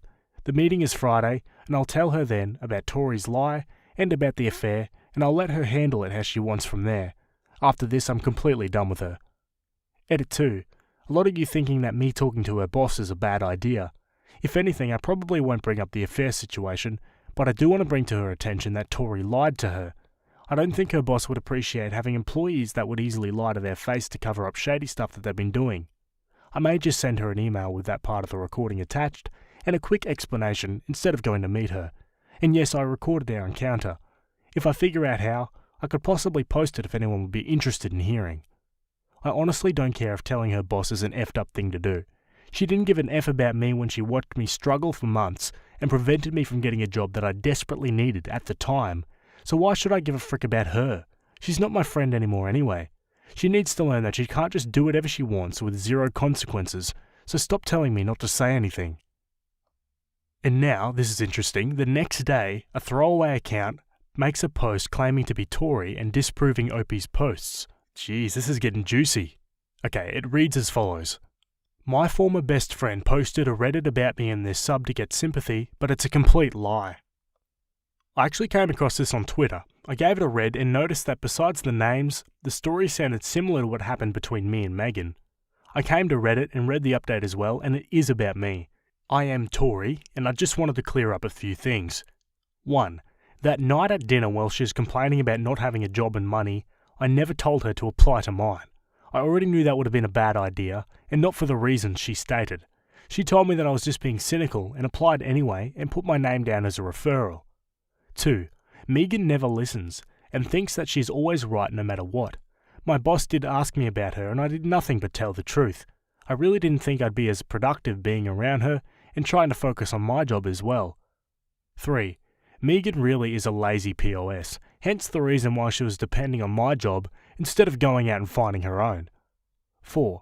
As for the update she posted, what Megan didn't mention was that my husband and I had been separated for 7 months. We were keeping it quiet, but she and her husband both knew. We are living in the same house until my condo is ready, which will be later this year. 5. The co-worker that I'm so-called having an affair with is completely updated on my situation and has been the entire time. My soon-to-be ex-husband even knows about him, but I never brought him back to our house out of respect. I can't believe that someone I once called a best friend would stoop so low and have the majority of the internet trash-talking me when the situation is not what she's making it seem whatsoever. For those of you that took my side, thank you for seeing the bigger picture. Megan, if you're reading this, I hope that gold was worth your dignity and losing not only your best friend, but your only friend. Oh, and by the way, don't bother contacting my boss. I quit this morning. Oh wow, so there you go folks, that's the end of that one. Got pretty hectic at the end there, didn't it? Just goes to show that there's always two sides to every story and never take anything at face value. I mean, same thing applies to Tori's post. Anyway, let me know what you guys think about that one. Am I the a-hole for reminding my mum's friend she's not actually related? Throwaway account because my parents follow my main. I'm on mobile, so please excuse the formatting. I really don't feel like I was a jerk here, but I figured I should reach out to the people of Reddit for an unbiased opinion. My, 16 female, mum has a friend that she's known since before I was born. We'll call my mum's friend E. E and her husband, C, are friends with my parents, and I just think it's a little weird at that age to have besties. Like, it's perfectly fine as adults to have your own friends, but my mum and E call each other their village, and C and my dad have literally been friends since middle school and hang out all the time. They're at our house for dinner or game night, or to work on projects at least twice a week. We also go to their house a lot, and whenever our families hang out together, E and C's daughter, H, 13 female, also wants to hang out with me. It's just a little irritating to have a younger kid always tagging around. If I tell her to leave me alone, she usually will just go hang out with our mums, but it doesn't change the fact that she's still in my house a lot. So, onto the situation where I may have been the a-hole. I got home from school. E and H are at my house. E is at the kitchen table, so she sees me come in and says hi. I've had a long day and I'm tired, so I just ignore her and go upstairs. H is in the game room, so that's even more irritating, and I just go into my room. I come down for a drink of water around dinner time, and C is now over too. Everybody is just hanging around in my house, and frankly it's just a little irritating. My dad and C come in from the deck where I guess they're grilling. My dad asked me if I said hi to Aunt E, Uncle C and my cousin. This just kind of rubbed me the wrong way, because technically they're not related, even if they have known each other my whole life. So I told E just honestly, "You know you're not actually my aunt, right?" She looked kind of surprised, but she smiled and said she knew, so I don't think anybody was upset or anything. Then the next week was my birthday party. When I asked my mum when C, E and H were getting there, she said they weren't coming. I expressed my surprise because I didn't think that there was any issue over me telling the truth, but my mum gave me a really aggravated face and said, "You can't expect them to come over after you act like they're not welcome all the time, right?" Then went on about how I can't have it both ways, but it's not like that. I just don't get why we hang out all the time. It seems excessive. And a birthday is a different thing. They've always come to my parties. Even last year when H was not doing well, they still dropped in to give me my gift. Now all our friends and family at the party keep asking where they are, and it's just stressing me out. My mum keeps asking me if I want her to call them and invite them. My dad keeps asking me to stop pouting, but I'm really not. I just don't get why we have to act like we're family and hang out all the time. So, am I the a-hole? Geez, Opie sounds like a bit of a brat. Let's go to the comments. You're the a-hole. She's right, you can't have it both ways. It's bonkers that you think it's weird to have best friends at their age. You're the a-hole, and not for reminding them you're not related, but because what you did was rude. No one has to tolerate that. You also sound like you don't know what you want. Do you want this family to be participants in your life or not? There's nothing weird about your parents having close friends who come over to the house. Do you think when you're their age you'll just stop feeling affection and camaraderie for other people? Stop having people visit? That's not how things work. It sounds like maybe you'd benefit from reflecting on what's really going on here. Are you annoyed your parents' friend and their daughter, who has no choice in this, come over often? Or do you want more alone time with your family, or what? Whatever the answer, it's worth asking yourself, and I wish you the best. You're the a-hole. Your parents absolutely have every right to have their friends over to their house that they paid for any time they want, and it sounds like they're all very close since your mum calls them her village. They likely traded babysitting with each other while you and H were little, which is a huge help for parents, trust me. You were rude and disrespectful to people who have been nothing but kind to you. However, you are 16 and are going to make mistakes by the boatload. It's okay. You are also very much allowed to be annoyed with people and want time to yourself. Totally okay too. You just need to get better about how to express yourself. But again, you are young and learning, so take a breath and then go sit down with your parents. Let them know you don't feel comfortable with the family titles for their friends, and let them know you're irritated that you don't get as much time in your house with just you and the parents as you'd like, which makes it very hard for you to relax. Then ask them to help you come up with some plans for your family. Maybe they can give you a warning when their friends are over so you don't get ambushed after school. Or maybe on those nights, you can have dinner in your room or the game room if you don't like socializing, and your parents can handle hosting their friends by themselves. You are part of that house too, so you should definitely have some say in who visits. You just went about it the wrong way. If, after you have a good sit-down talk with your parents, they tell you to stop complaining or to suck it up, or some other dismissive phrase, then they become the a-holes, and you should find your own friend's house to hang out at until you're grown and you can get your own place. Good luck, OP. Edit to add, I also very much hated calling my mum's friends aunts and uncles, and don't do that with my kid. It was so awkward growing up. Yeah, that comment's great. Really constructive. Let's go to the update. So I read all the comments from everybody, and I was pretty upset over the weekend before I realised that everyone was right and I was the jerk. I told my mum and dad that I'd like to talk to them if they would ask E, C and H to come over. So we all got together for dinner. It was really nice, and I told them how sorry I was for being kind of a spoiled jerk, and that I want them to feel welcome to come over, birthday or not, and I was sorry I acted like they weren't welcome for family. E just said not to worry about it, that everybody needs space and that everybody understands it's hard to socialise sometimes. C agreed and also said to just let them know if I feel like I need space in the future, and I really appreciated that. I asked H if she would spend the night, and I talked to her one-on-one and apologised, especially if she thought I was excluding her for being sick. She called me dumb and said that of course she never thought that, which was really just a relief. We have just been having a great time hanging out tonight, watching movies and playing video games and eating junk food like when we were younger. I guess they're family to me like they are to my parents, and I want to say thanks to everybody who pointed out that I'm kind of a selfish person and that adults obviously have friends too. I still like my personal space and quiet time though. Alrighty, so that's the end of that story. Let me know what you guys think of it in the comments. I too like my space and quiet time, you know. I think everybody does to some extent, but yeah, Opie went about it the wrong way, but seems like she's learned from it and will remember it in the future. Anyway, let me know what you think of that one in the comments and we'll go to our next story. Okay, this next one was on the same subreddit. It was written by user VictoriaC98 and it's titled, "Am I the a-hole for ruining a birthday party by exposing a homophobic cheater?"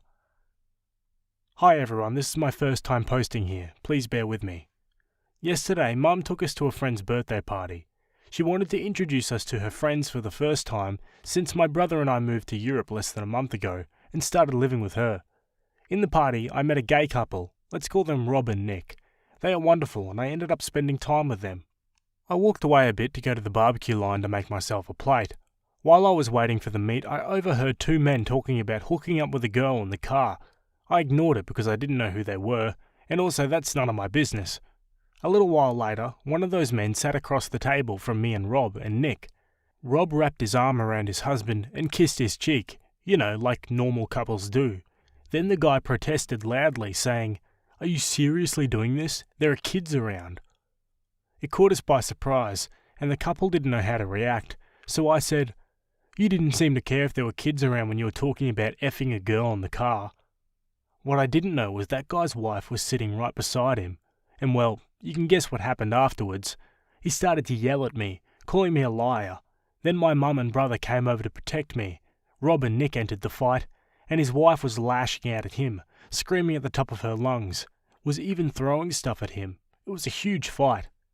The birthday girl got overwhelmed and ended the party earlier.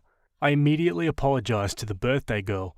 She said she understands, but I should stay out of it, especially since I don't know them very well. Nick and Rob can defend themselves. Some people are bombarding my mother's phone saying things like I should have ignored and stepped away from Rob and Nick from the guy because he was drunk and didn't know what the F he was talking about. Others say I should apologise to everyone at the party for ruining the day.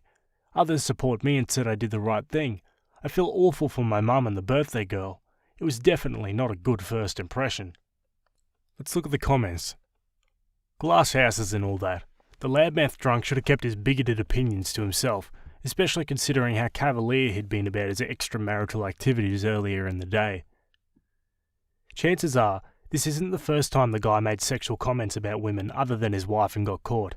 The fact she was so quick to believe you could mean this guy's on his third or fourth potential mistress. Hopefully it's the last straw and she leaves him.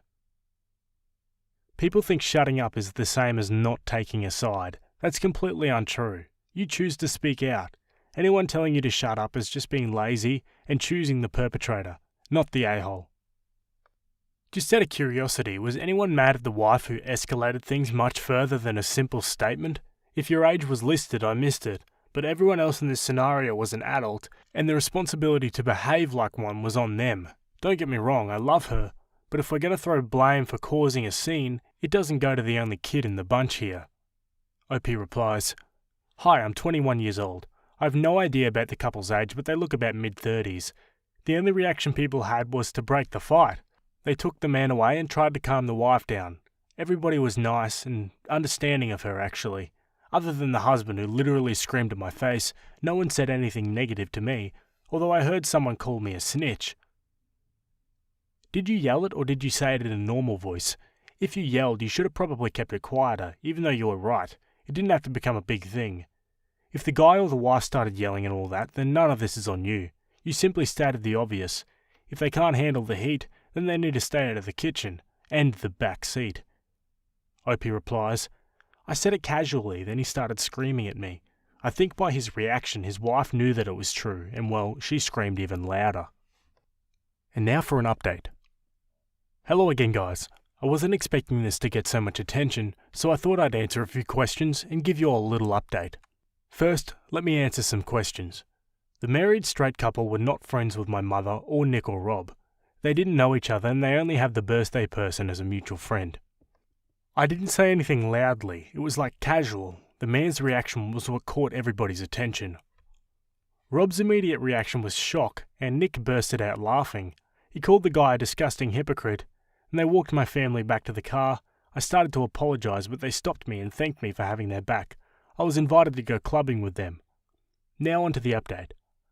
I sat down for a conversation with my mother. I said that if she wanted, I would apologise to all people present at the party, but she refused. She knows that it wasn't what I wanted and told me that she raised a young woman to stand up in the face of injustice and prejudice. But I had to do something about a few people because I unintentionally did plant the chaos seed. Then we called the birthday girl. I'll call her Carol. I started to apologise again and told her more clearly what had happened. I offered to take her out, buy dinner and stuff, but she refused. Carol said she understood why I did it and is glad that I defended her friends. She also knows that it got out of control because most people were drinking for a while. She asked me to talk with the wife and tell her everything, so I did. The wife was a little more upset and very rude, but I kept my patience. She said that I didn't have the right to expose her marriage problem in a table full of people. I stated that this was never my intention. I had no idea they're married. She didn't even look in our direction, so I didn't bother to introduce myself at the table. But I felt the need to apologise to her once again. I told her everything I heard and described the guy her husband was talking with. Turns out they're brothers. And also I insisted she should have a conversation with Nick and Rob. If I hadn't said anything, she would have allowed her husband's disgusting behaviour. It was a long call, and she led me to believe that this was the last straw in their marriage. I won't say anything else because, I've said enough, lol. At the end, I think she realised that I didn't have bad intentions, but we won't be friends. Lastly, my mum took some action. She wrote a lengthy text to her friends group. To sum it up, she was disappointed on how people were quick to call me out, but didn't seem to care that their friends were victims of homophobia. I wasn't the one screaming and fighting. The party could have continued, but it became a big mess because of how drunk the men were, and they tried to help but ended up making it worse. She stated that her daughter, me, already apologised and reached out to those who got truly affected by the situation, and they should all do the same. Some people ended up leaving the chat. A woman said my mother was enabling my behaviour. One of them wants me to stay away from all their social gatherings because I'm a troublemaker, and a few others are still weighing in. I think this will drag out a little longer, which sucks. Less than a month in a new country and I already messed up. Not gonna lie, I feel bad. Yes, I did stand up to defend a lovely couple, but it doesn't feel good to know all the trouble that it followed. Anyway, I think that's it. I'll try to stay away from all of it. Thank you for reading and all the advice. Alrighty folks, that's the end of that one. Let me know what you think. Would you have done the same in Opie's shoes and called out the behaviour, knowing that it might likely cause a scene? Obviously Opie didn't know that it would cause a scene, but it was never going to be a nice conversation to talk about at the table. Good on Opie for standing her ground though. Anyway, let me know and we'll go to our next story. Okay, our next one's going to be a bit different. This one's on the Teachers subreddit. It was written by user Snooping Sam, and it's titled, I teach a child with selective mutism. Today I heard his voice for the first time. I've been a long-term substitute for a Year 4 and 3rd grade class since mid-October. There is a child with selective mutism in the class. Early on, I called on him to answer a question, and a friend of his politely informed me that A is shy and doesn't really speak. In the time since, A has never uttered a word to me. He will communicate via writing on a whiteboard or asking his friends to ask me for things. A few weeks ago, he wrote on a whiteboard, I feel like I'm going to be sick, before vomiting quite badly. Anyway, I've never pushed him to talk because I honestly don't know much about mutism, except that he's probably feeling very anxious and I don't want to exacerbate it. Admin needed us to give reading targets, which involves listening to each student read, and I've been slowly making my way through the class. Got to A and honestly didn't know what to expect. He shifted anxiously with his book for a while, and I did not push. I eventually said, Don't worry, nobody else is listening. If you want, you can just whisper while you read it to me." And whisper he did. He read beautifully, and I felt so privileged that he finally trusted me enough to let me hear his voice. I've had such a rough week. This has truly brought me such joy, and reinforced to the reason why I adore my job. Let's go to the comments.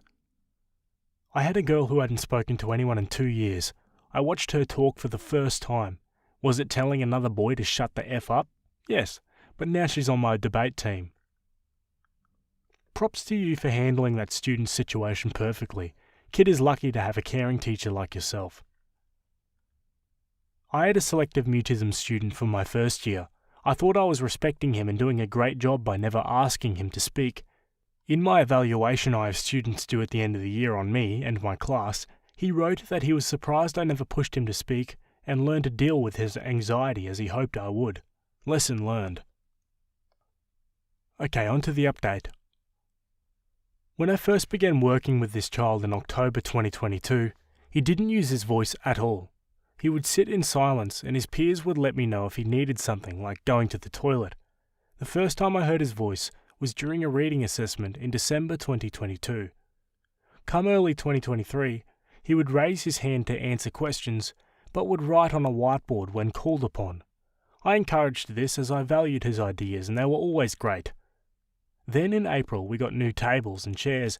They were far too big for my classroom, so in the reconfiguration it ended up that equipment like whiteboards were not readily available while sat at tables. I had to create rows instead of groups. I implemented monitors to hand certain equipment like whiteboards out. He still put his hand up though. Once he realised he couldn't easily access and use a whiteboard to write his contributions, he began to just say them out loud. In the past few months, he has confidently and assuredly put his hand up to answer questions. He asks me for mundane things like new books, or if he can go sharpen his pencil. He expresses, in words, his thoughts and opinions. He has managed to speak loudly enough so that I can hear him properly, as I've had an ear infection for the past week that has affected my ability to hear my kids unless they shout. Teaching has many rubbish setbacks, but I'm so proud of my slowly blossoming child with selective mutism. Now for some more comments. I've had students with selective mutism before. A lot of times it's the environment and who they are with causing the condition. I had a girl who had a 504 for it, but she would sit and chat with her friends in my art class. But her friends would be the ones to ask me when she needed help with something on her artwork, because it was specifically adults that caused it in her. Hers was trauma induced by an adult in her family, taking that kids should be seen and not heard to painful lengths. I've had a few boys who were selectively mute, but would talk to me because I'm the fun one in the building. As an art teacher, I don't police what the kids are talking about, as long as they're being elementary school appropriate, so a lot of kids will relax with me in a way they won't with other adults. I had another girl whose selective mutism vanished entirely when she interacted with my dogs. I have 3 dogs, all therapy dogs certified. Each dog has their own day of the week they come to school with me. I started teaching her the basics of dog training, how to capture behaviours or lure and reward behaviours, and she realised she had to be loud or the dog didn't understand what she wanted them to do. By the end of the year, after working with my dogs, she was talking openly in my class and even telling other kids, "No, you have to be louder. They will get confused if you don't," when other kids would try to get one of my dogs to do a trick. I have no idea how she was in the other classes, but for me, her mutism was basically cured. Oh wow, what a wholesome story to end up on. I've never actually known anyone with this kind of condition and haven't had to deal with it before. Have any of you guys? Let me know in the comments. My parents have joined some New Age religion and intend to move me to a compound against my will. What can I do to get the heck out of there? So I don't really know how to start this, so I'll get right to it. My mum and stepdad are really into New Age science and beliefs. I've never agreed with them on this and don't know how extreme it was. Recently though, they have become involved in an extremely weird support group. I say that in quotes because I have no freaking clue who they are.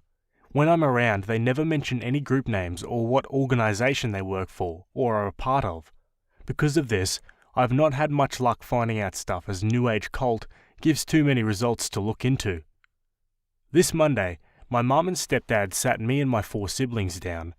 They told us that we will be moving at the end of the month to a more stable location within a spiritual community. According to them, they plan to put all 5 of us, I'm 16, I couldn't think of anywhere else to mention this, out of school here and enroll us in their mind awakening school wherever we move. I tried to get anything out of them, but they refused to talk to me at all about it. According to them, because I'm still a child in mind, body and spirit, I need to listen to them and not ask questions. I've actually been freaking out since then, and have been trying to get advice, but I've been unable to. They cut off the internet, phone and TV on Tuesday, and they've been keeping a frickin' laser focus on me and my siblings since then.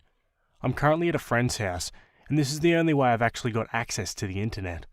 This seems like a cult, 100% to me. Last night they had 3 people come and talk to me and my siblings, and the stuff they told us was frickin' crazy. I was talked to alone by an old man who told me about how my mind is closed, and that I will slowly learn to open it as my parents have, and that the leaders will love to meet me and put me in their programs. I need to know what the F I can do here.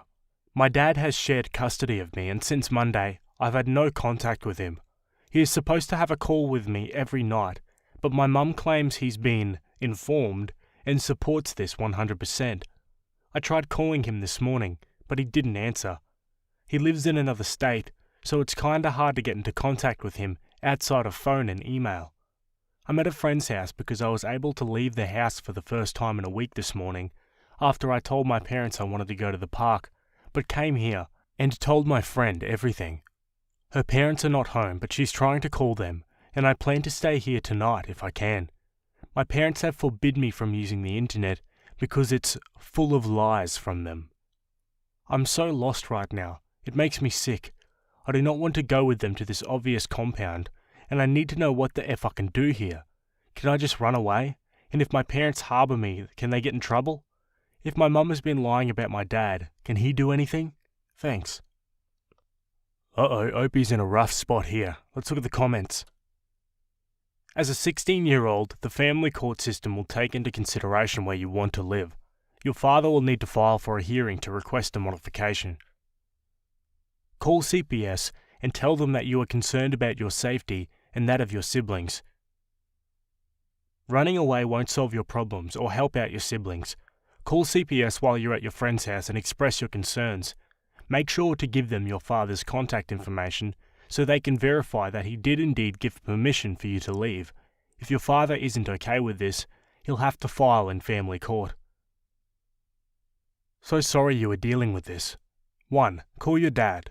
99.9% sure he did not agree to this and they cut off your communication media for a reason. 2. Your friend can get in trouble for hiding you if your parents report you as a runaway. On the other hand, they may not want to interact with police right now. 3. If you go home, you're likely not going to be allowed to leave again, so there's that to consider. Can you get on a bus to your dad's place? 4. If you have any money in the bank, your parents will have access to it. Consider withdrawing it. 5. Call CPS for the sake of your siblings, if not yourself. However, they can move slow, and your family may be planning to just vanish before CPS can help. 6. You may have to consider emancipation. 7. You are right to think this is an emergency. Once those cults have you, you're a prisoner. Now for an update from the same post. I talked to my mum and told her because I'd be moving soon and this might be one of the last times I could see my friend, I would like to stay the night, and she said it was okay, and that this family was trustworthy not to try and corrupt my view. I got into contact with my dad and he's ticked. He did not agree and was told I didn't want to talk to him. My 15-year-old sister's dad was told the same, despite the fact he has primary custody and she only spends the summers with us. My sister's dad is going to call CPS too, and I just got done with my call to them, but I won't repeat what they said here. I'll be spending the night here, and when my mum asks me to come back tomorrow, my dad has told me not to go back, and tell her that he will be flying down here to Florida immediately if I don't check in with him or he hears I went back to her. He says that he is already looking into emergency custody. I want to thank my friend's parents real quick, because holy F they have been great. They both have been great and are working with my dad right now to help me. I also will be going and buying a burner phone tomorrow and withdrawing all my money from the bank. My dad says he'll handle getting my stuff from my mum when the time comes. Thanks guys for the advice. Oh great, sounds like Opie's getting out of there. Let's go to the next update. Since my last post got popular and people still seem interested in my situation, I thought I'd give you guys an update on everything. It's been over a month, and I'm sorry I kept you guys waiting. Things were pretty crazy, and my therapist said it probably wasn't the best idea to rant about it online till I felt ready. Well, now that I'm settled down a bit, I feel like it might be good to get this off my chest anyway. Sorry if this disappoints you guys though, as my dad says I should not include any personal details for fear of leaking my identity, so even though I know the group now, I won't be naming them for fear of it getting back to me. So, after I stayed the night with my friend's family, my mum and stepdad tried to get me to come back home immediately. My dad said not to go, so I somehow convinced my mum to let me stay the rest of this day, and I would come home that night. This plan didn't work out very well though, as my sister's dad called the police to report that he couldn't contact my sister and was afraid she was kidnapped. It didn't take long before my mum caught on that I was the one who leaked to him their plans and they freaked out. My mum then came to my friend's house and tried to force her way in to take me because I'd been corrupted and needed to be locked away from bad influences till we left for the compound. My friend's parents called the police and I called my dad and he got to talk to my mum. I'll leave it short and say this was a nightmare situation that almost ended with my mum being charged with trespassing. My mum and dad argued on the phone for over 3 hours outside of my friend's house. In the end, my dad made it so I would not have to go with them, but the only safe place my mum would agree to me staying is with my uncle 4 hours away. I stayed with him for over a week, and it was the worst week of my life. My mum called me constantly to try to talk to me and save me from the evil energies my father had possessed me with. My stepfather also began to send me various threats and told me that at the end of the month I was coming, no matter what. After a week of this, everything changed. My mum stopped calling me, my stepdad stopped texting, and they went quiet for 4 days. Me, my uncle, my dad, all of them couldn't reach them. My sister's dad also stopped being able to reach them. During this time, my mum bought my sister a plane ticket home, and my sister's dad only learned of this when he got a call after my parents dropped my sister off at the airport.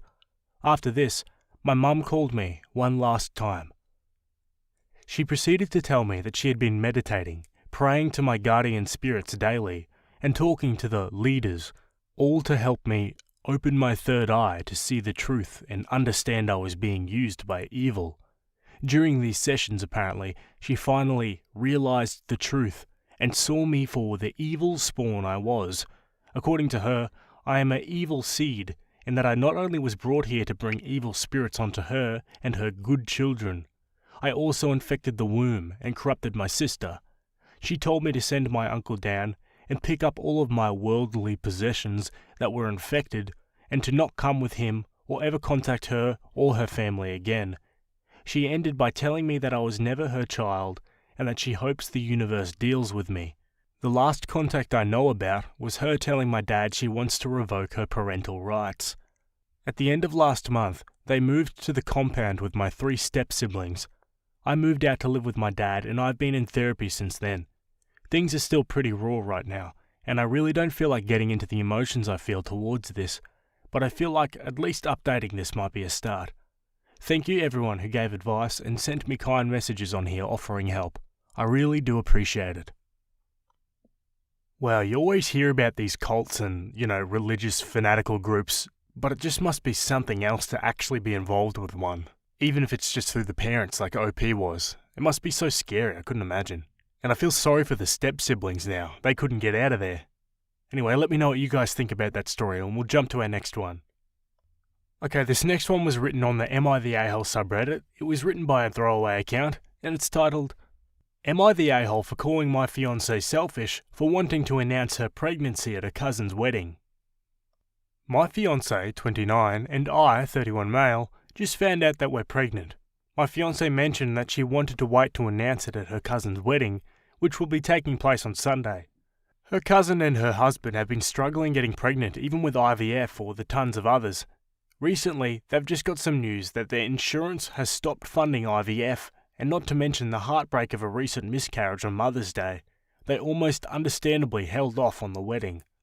So when my fiancée brought it up to me, I told her it's not at all a good idea. This just seemed so wrong, especially it being at their wedding. I asked if she was going to at least ask her cousin for permission, and she said no because she wanted it to be a surprise for everyone. I told her it's not the time nor the place for that, and it would take the spotlight off the couple. In her family, there hasn't been a baby in 3 years, so we'd be the first in that time. Fiancé feels that it's the perfect time because it's such a joy, and it's not like she can keep it away forever, and that their problems shouldn't keep her from telling something so positive, so it's on them if they turn it negative. I told her that's not the point. She knows what they've been through, and she's being selfish if she actually goes through with that. She cried and claimed I wasn't being supportive, and I shouldn't be calling my pregnant fiancée selfish. She doesn't want me to come with her to the wedding anymore either, feeling as if I would kill the mood. She hasn't been talking to me either. Edit. So about my fiancée and her cousin's relationship. My fiancée always saw competition in her cousin because her cuz would be better at some things than her. Grades, dancing, cosmetics, etc. since they were kids, and she hates that. Last year they had an argument about it because fiancé felt her cousin bragged too much, whereas my fiancé also mentioned there was one thing her cousin wasn't good at, but never said what it was. So in shorter terms, the relationship is in between good and bad, but her cousin wanted to invite her to the wedding. I'm guessing to rekindle that. Nope, Opie's fiancé is insane. Let's go to the comments. Not the a-hole. Your fiancé has a bad case of main character syndrome. I came to say exactly this, and honestly, OP, I know she's pregnant, but you really should think long and hard about marrying a woman who would do this. I'm sorry to say this, but only narcissistic people would pull this crap at someone's wedding, much less one where the bride had a recent miscarriage. There are 4 things you never ever do at a wedding without express approval from the bride and groom. Wear white, propose, come out, or announce a pregnancy. Your fiancé wants to take the limelight away from her cousin, and that is awful. Good luck, not the a-hole, and do not let her ruin that wedding. Not the a-hole. Hijacking someone's event to make your own announcement is extremely rude and selfish. Add on that the couple is having trouble getting pregnant themselves, it's that times 10. Not the a-hole. Are you sure you want to marry this person? She seems to have zero self-awareness. And when you didn't leap to the 3 cheers for her stupid idea, she doesn't want you there because you'd kill the mood. She definitely loves herself above everyone else, including you. Yeah, I think I agree with all of those comments. What do you guys think? Let me know. Let's go to the update. Sorry for the long wait, as I've been going through some things. Me and my fiancé breaking up, work, death of my grandfather, etc. So I didn't expect to get a bunch of replies to my post, but a lot of them were helpful. My ex was determined to go to the wedding, despite my protests, and even planned out how she was going to be refusing alcohol when offered.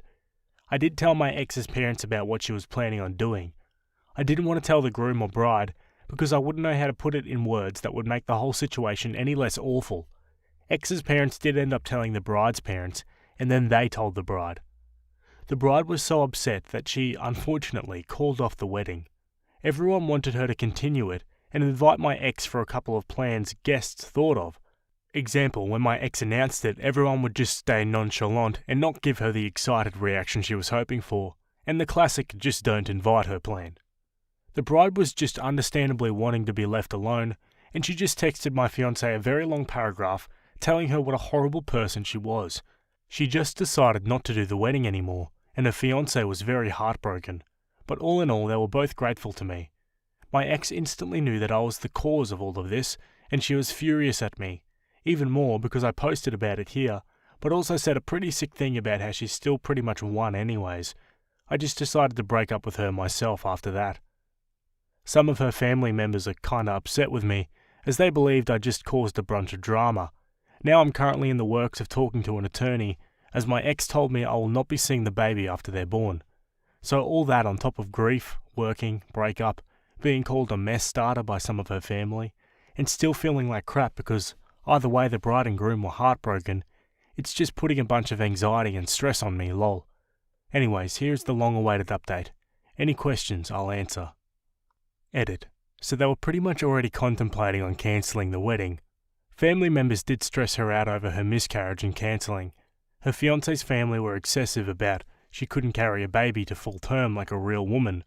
Not to mention her own family went around spreading her miscarriage like wildfire, which is how my ex and I found out. They told it to co-workers even. It's not the first time my ex has also interrupted her cousin's big events. Example, when turning 17, my ex cake smashed her, which wasn't fun for her cousin. Their first pregnancy announcement, which was the miscarriage, was ruined because my ex blurted the news out, but her cousin's told to get over that because it was a miscarriage anyway, so she's told by the family members. This is what I was told when asking her fiancé, so she's been at a breaking point for a while. She was considering just still continuing the wedding but wanted to be left alone. They didn't call off the wedding permanently, just until the bride has cooled herself down. Wow, it never ceases to amaze me how people still think it's okay to announce something like a pregnancy at someone else's wedding. Like, I feel like I'm reading about it every second day, and yet people still keep making the mistake. It doesn't help anyone. Some people, man. Anyway, let's go to our next story. Alright, we're staying on Am I the A-hole? This one was written by Gatekeeping Runner, and it's titled, Am I the A-hole for telling my sister-in-law that she didn't actually run a marathon? I've been a runner for as long as I can remember. I absolutely love it. I want running to continue growing as a competitive activity and as a just-for-fun hobby. I encourage and support newcomers to running, but recently I encountered a situation where I felt gatekeeping was necessary. My sister-in-law got into running last year, and she absolutely fell in love with it as well. Since I'm also a runner, I decided I could connect with her on the topic. I wanted to hear about her runs, her progress, and maybe offer some helpful guidance if she wanted it. So at a family gathering, I asked her about running. After a bit of conversation, she mentioned to me that she ran a marathon. I was quite surprised. She ran a marathon after only getting into running a year ago. That is amazing. What incredible dedication and drive, I thought to myself. I was about to praise her for this incredible accomplishment, but then she explains this marathon in detail. It was a virtual marathon that she started late last year and apparently completed this year. Basically, it was an app-based event where you tally up your running distances until you reach 42.2 kilometers or 26.2 miles. I chuckled slightly and told her that it's great she totaled 42.2 kilometers in that time frame, but it doesn't count as a marathon. I told her that marathons have time limits for completion, usually 6 to 8 hours. If they didn't, then I could claim multiple ultra-marathons via the aggregate distances I ran in my life. It's disingenuous and, in my opinion, undermines those who have actually ran a marathon. She didn't take this well. She called me a jerk, a bully, an elitist, and a few other things.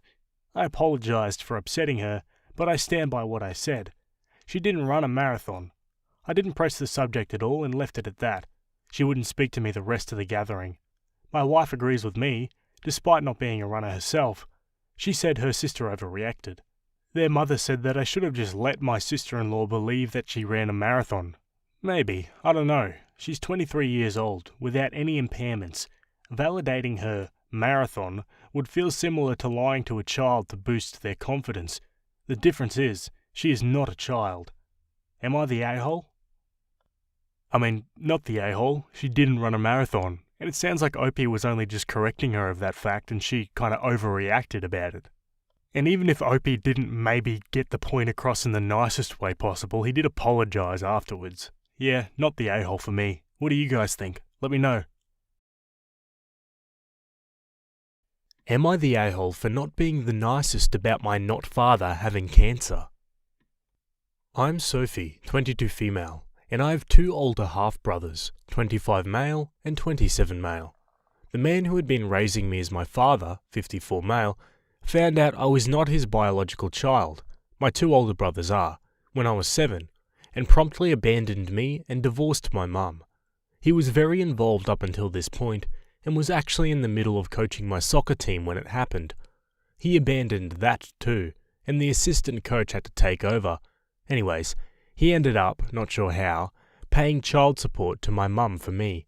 Probably because he was the breadwinner and him leaving my mum left us two in a pretty dire financial circumstance. I was also yanked out of the private school my brothers and I attended. He remarried a few years later to a woman with a daughter a year younger than me, and promptly did everything with her that he used to do with me. Hurrah for them. Sophomore year of high school, and some organisation was hosting a father-daughter dance in our school gym while I was around campus with some friends. I can't remember. And we vandalised the fancy car he pulled up in. Not something I'm proud of, but I'm mentioning it here because although I paid for half the cost of repairs, he graciously paid the other half and decided not to press charges. Anyways, now the old man has cancer. Both brothers and stepdaughter are out of state with school, and his wife has early arthritis or something, not really sure. He calls my mum and asks her if either of us could drive him to and from chemotherapy. We were in the car and he was on speaker, so I told him no. That's something family does, and he's made it very clear he doesn't see either of us as family, and hung up. Mum is doing things like bringing casseroles and driving him. I don't try to stop her, but I don't help her either. She has recently started to try and guilt me into it, saying he always paid child support, to which I said the amount of money he lost on that was about as impactful as a fart in the wind for old moneybags. He didn't press charges about his car, to which I said great, he did one nice thing for me, so he can get one casserole or one car ride. Now my siblings and his stepdaughter have all flown in, and my brother says he, not Dad, really needs to speak to me. I said to tell him that if he has something to say to me, I don't want to hear it, and if he writes me a letter, I'm not opening it. I said I was sorry for what they were going through, but that he's made it very clear I'm not his family, and so I don't want them asking me for things they would ask of family. However, they're struggling, and the more they ask for help, the more my patience wears thin, and the more insensitive my rejections get.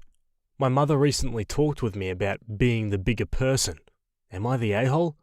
Also, please don't leave comments like, the real jerk is your mum for cheating and committing paternity fraud. Like, thanks for that one, Sherlock. And my mother and I have reconciled. Edit. My mum is pushing me to be the bigger person because our pastor says it will have a healing effect on my soul. She is very religious. Edit 2. The situation is more complicated than not Dad being an innocent angel victim and Mum deciding to do paternity fraud for funsies. I might do a separate post or something to explain since this is anonymous anyway. While her circumstances don't excuse or justify her actions, which were still wrong, but having the full context may be more amenable to forgiveness. I think totally justifiable for OP to feel this way towards her, ex-dad. And I'm sure the dad's reaction and the choices he made were, all the anger and pain that he would have felt knowing that his wife cheated on him. But although he kind of helped her a little bit in, paying for child support and letting her off on little things, it seems really harsh that he would just cut her out of his life like that. Like now she doesn't have a father. Nobody really wins here. To be honest, the biggest a-hole in this story is the mum. And not for the obvious reason of, cheating on her husband, but also the way she's guilt-tripping OP into supporting this man who hasn't been in her life for 15 years or so, or whatever OP said. Yeah, that just seems bizarre to me. Let me know what you guys think about this one. Let's look at the comments now. Not the a-hole. The man who had raised you as his own daughter for 7 years suddenly dumped you. It was not your fault that your mother had cheated. You loved him as your father. He ripped away your security, your family, your lifestyle, and I'm sure a good chunk of your heart. That is not something that is easily forgiven. Maybe your mother is helping him because she still has some sort of sense of guilt, but that is not your guilt to carry. That man did you very wrong, and I wouldn't shed a tear when he died if I were you. I'm sorry your brothers are suffering. It's understandable, they are worried about their father, but he has not been a father to you for 15 years, by his own choice. How much is one child supposed to take? Not only did he withdraw his love and affection, but then he made you watch as he showered that attention on another little girl, who was also not his child. He seems to have no problem loving her. The hurt and trauma he has caused you is not easily gotten over. It sucks that your mum is so quick to overlook the damage that was done to you in order to try to rehabilitate herself. It's not about being the bigger person. The injustices he did to you were inflicted on a child. He had the opportunity to do right by you and chose not to. Your mum's infidelity was not your fault. The relationship you had established with him for 7 years meant nothing to him, and now he means nothing to you. And that's okay. Yeah, that's actually a good point that I kind of brushed over. The dad really didn't stop showing affection. He just started showing it for a different person who was also not his daughter. Perhaps the dad saw Opie as kind of like a living reminder of his ex-wife's infidelity or something like that. One commenter asks, "If he's rich, what does he need you for? And any leads on your biological dad?" Opie replies, "Oh, he'll not admit to being rich. He's just very comfortable, lol. He hasn't said anything to me because I haven't heard him out yet. I'm not sure about him paying me. I think it would just make me feel like the help and further emphasize the glaring socioeconomic differences between us. I have a name and some basic info about biological dad. Mum isn't 100% sure if he was even a US citizen. He was working doing construction on a new addition to our house. I know, it's wild. That's what actually caused not dad to first give me the side eye. The summer before he left, we went to vacation at the Bahamas for the first time, and my Mexican genes activated or something. I got really dark to the point people just assumed I was adopted. We can't track him down, so I'm pretty sure he's happy in Mexico with zero clue I exist." More about the family's relationship. Mum had sole custody of me, and Dad had primary custody for brothers. To be honest, I really think that A, not Dad spent time trashing Mum to brothers, which yes, I understand she is responsible. Brothers have never let go of resentment of her, which is their right. And B, he has and always had money. He had better lawyers. C, Mum went from being very involved to very tired from working all the time. Sometimes she would just fall asleep on the couch. Not Dad doesn't do this. He has a normal 9 to 5. He doesn't work crazy hours. Stepmom doesn't do this because she's a stay-at-home mum. I don't blame her for this, but I think they do. So I can see why they resent her a lot, and I don't get upset with them for it, or try to force them to reconcile. I just wish the same courtesy could be extended to me. Opie adds more about why she feels betrayed. "That's what hurt me the most. He loved me so much up until he found out I wasn't his. Funny thing is, he and Mum always talked about how they would always love us no matter what. But I think they just wanted to lay the groundwork for us, feeling comfortable coming to them if we did drugs or something when we got older. Homeboy was definitely not expecting that curveball when he told me, forever and ever no matter what, every night before bed, lol." Alright, let's go to the update now. Well, he's dead. Sorry for the long wait for the update. To be honest, I completely forgot I made this post in the first place. Family fessed up to all the requests for help, basically being plots to get me and him in the same room. He was in hospice care, which I mixed up with being in the hospital in my original post.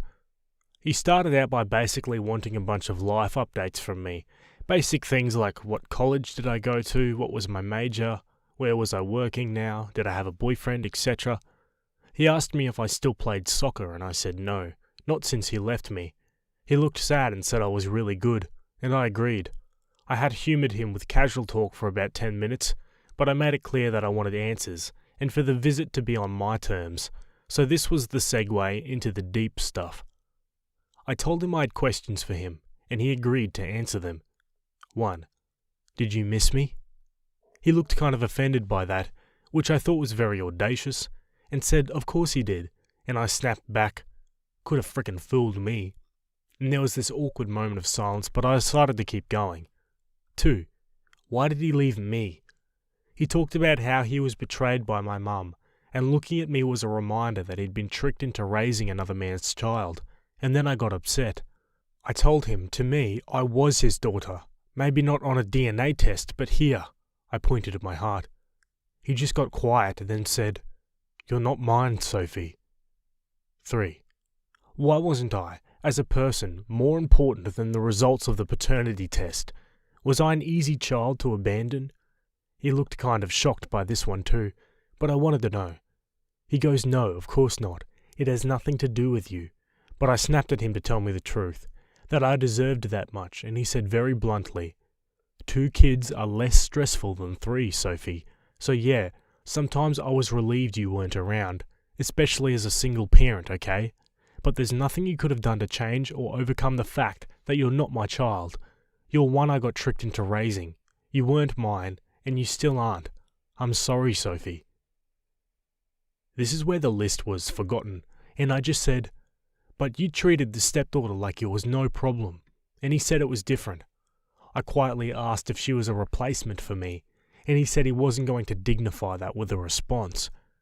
I asked if he wasn't going to apologise, why did he ask me here? And he just said he wanted me to know I was in his will. I said, "Okay, I don't forgive you." He looked kind of shocked and said, "What?" And I just repeated, "I don't forgive you." He said okay, and looked really sad, and added that he would pay my student loans via the will. I told him the conclusion I had come to, that forgiveness was the kind thing to do, and I wish I could have given it to him, but there was too much hurt. He said he understood, and I left. Geez, you'd think this guy would at least apologise. Like, come on, man, you're on your deathbed. This is like your last chance to reconcile for all the, mistakes you've made in your life. Jesus, is he still looking for sympathy or something? Let's go to the last update. A lot of context and info had to be cut out to fit the character limits on the forum, so I thought I would answer them. My mum is most frequently asked about, and I understand why people are the most curious about her. I'll try to answer everything as best as I can. Questions about my mum. Why did you forgive her? And why are you mad at your not dad and not her? This is going to be a very long answer, so buckle up. The first part is that as a 7-year-old, hadn't been given the talk yet, and simply didn't have the capacity to understand what was going on. I just knew that mum was kissing someone else, and so she and dad were breaking up, but didn't grasp why or how that meant he wasn't my dad anymore. So as many of you in the comments suggested for a while, it was just me clinging to the only parent and stability I had. Dad left, mum didn't. It was simple. Middle school was when I started to process things, and crap really hit the fan. I hated my mum for a period there, and I mean hated her. I accused her of ruining my life, told her I hated her and a lot of other nasty things that I really regret. Our relationship was really rocky and strained, but we love each other a lot, and I'm just going to paste one of my earlier comments here because I think it summarises things pretty well. I mean, it's easier because she has A. fully owned up to her actions, B. explicitly apologised and asked for forgiveness without expecting it as her due, and C. worked her butt off for the last 15 years to try and make up for some of the fallout. It's way easier to forgive someone who shows you through their actions how sorry they are.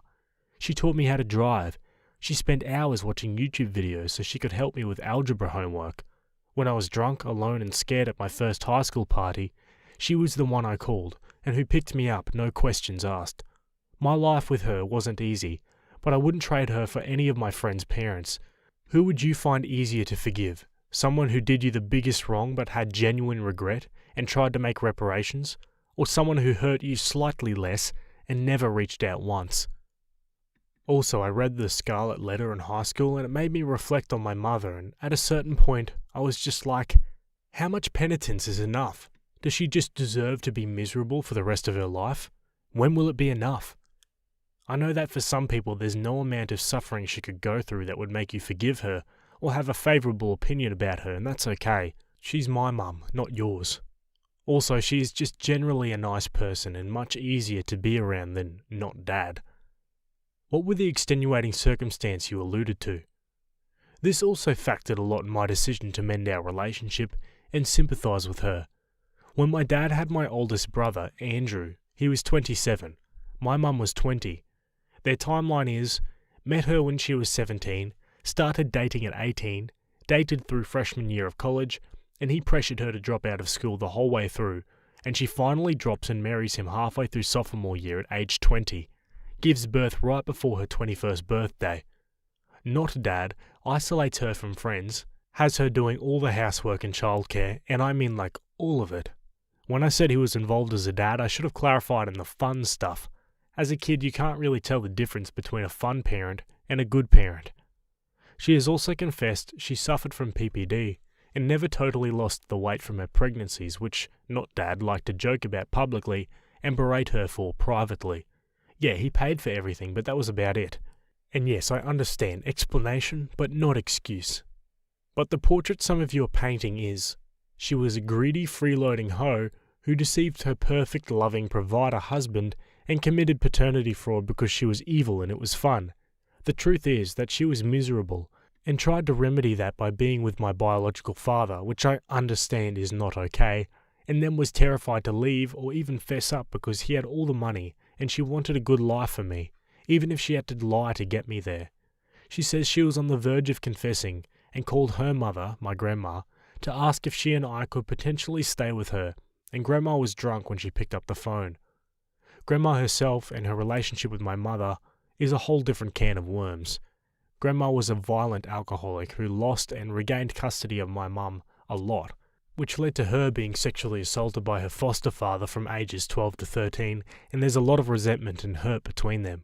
But my mum said basically Grandma was her last resort, and when she heard her slurring her words over the phone, she lost all courage and decided to stick it through to the bitter end with my not dad. The thing that got me was when people kept saying, "Imagine if the person you loved betrayed you like this. Put yourself in the father's shoes." And the thing is, I don't think he loved her. I don't even think he really liked her. The truth about my mum is that she was a very hurt person who desperately wanted some affection and comfort, and my biological dad gave it to her when her husband wouldn't. Yes, it was wrong, obviously, but my heart goes out to her in those circumstances. When she was my age, she had a toddler and a newborn, and was essentially a single mum, and I couldn't imagine being in her shoes. Her childhood gave her this almost desperate attachment pattern. Her foster situations never lasted longer than a few years, and around the time I was conceived, her marriage had lasted longer than any living situation she'd ever had, and she confessed she felt this need to sabotage it, run from it, or change it because change is all she knew. Once again, this is not an excuse, just me explaining there was more going on in her psyche than, let me do this for a laugh. Obviously I condemn her actions, but I get it. I feel for her. She's my mum. Alrighty folks, so that's the end of that story. Let me know what you think of it in the comments. Honestly, a bit of a depressing end to that one, but hopefully OP gets some reconciliation out of this. Anyway, let me know what you think in the comments and we'll go to our next story. Okay, for this last one, we're sticking with the same subreddit.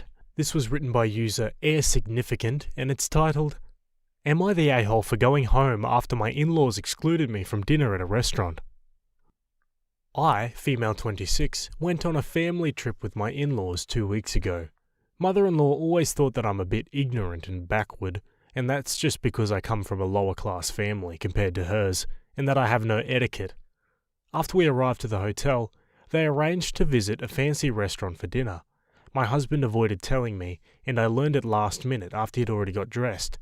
I asked where he was going, and he said he and the family were going to eat out, but I wasn't invited because his mum assumed that since I wouldn't be familiar with the food and how to eat it there at the restaurant, then it's better for me to stay in and eat at the hotel. I didn't argue, I just let him go. Then I packed and took the first flight home. He freaked out and called many times, and when he found out that I went home, he blew up and called me ridiculous and irrational to do this. He even said that I acted in an ungrateful manner and embarrassed him in front of his family after he literally begged to have me go on the trip. We argued, and he started giving me the silent treatment after he came home. Moreover, his family are indirectly criticizing me on Facebook about what I did.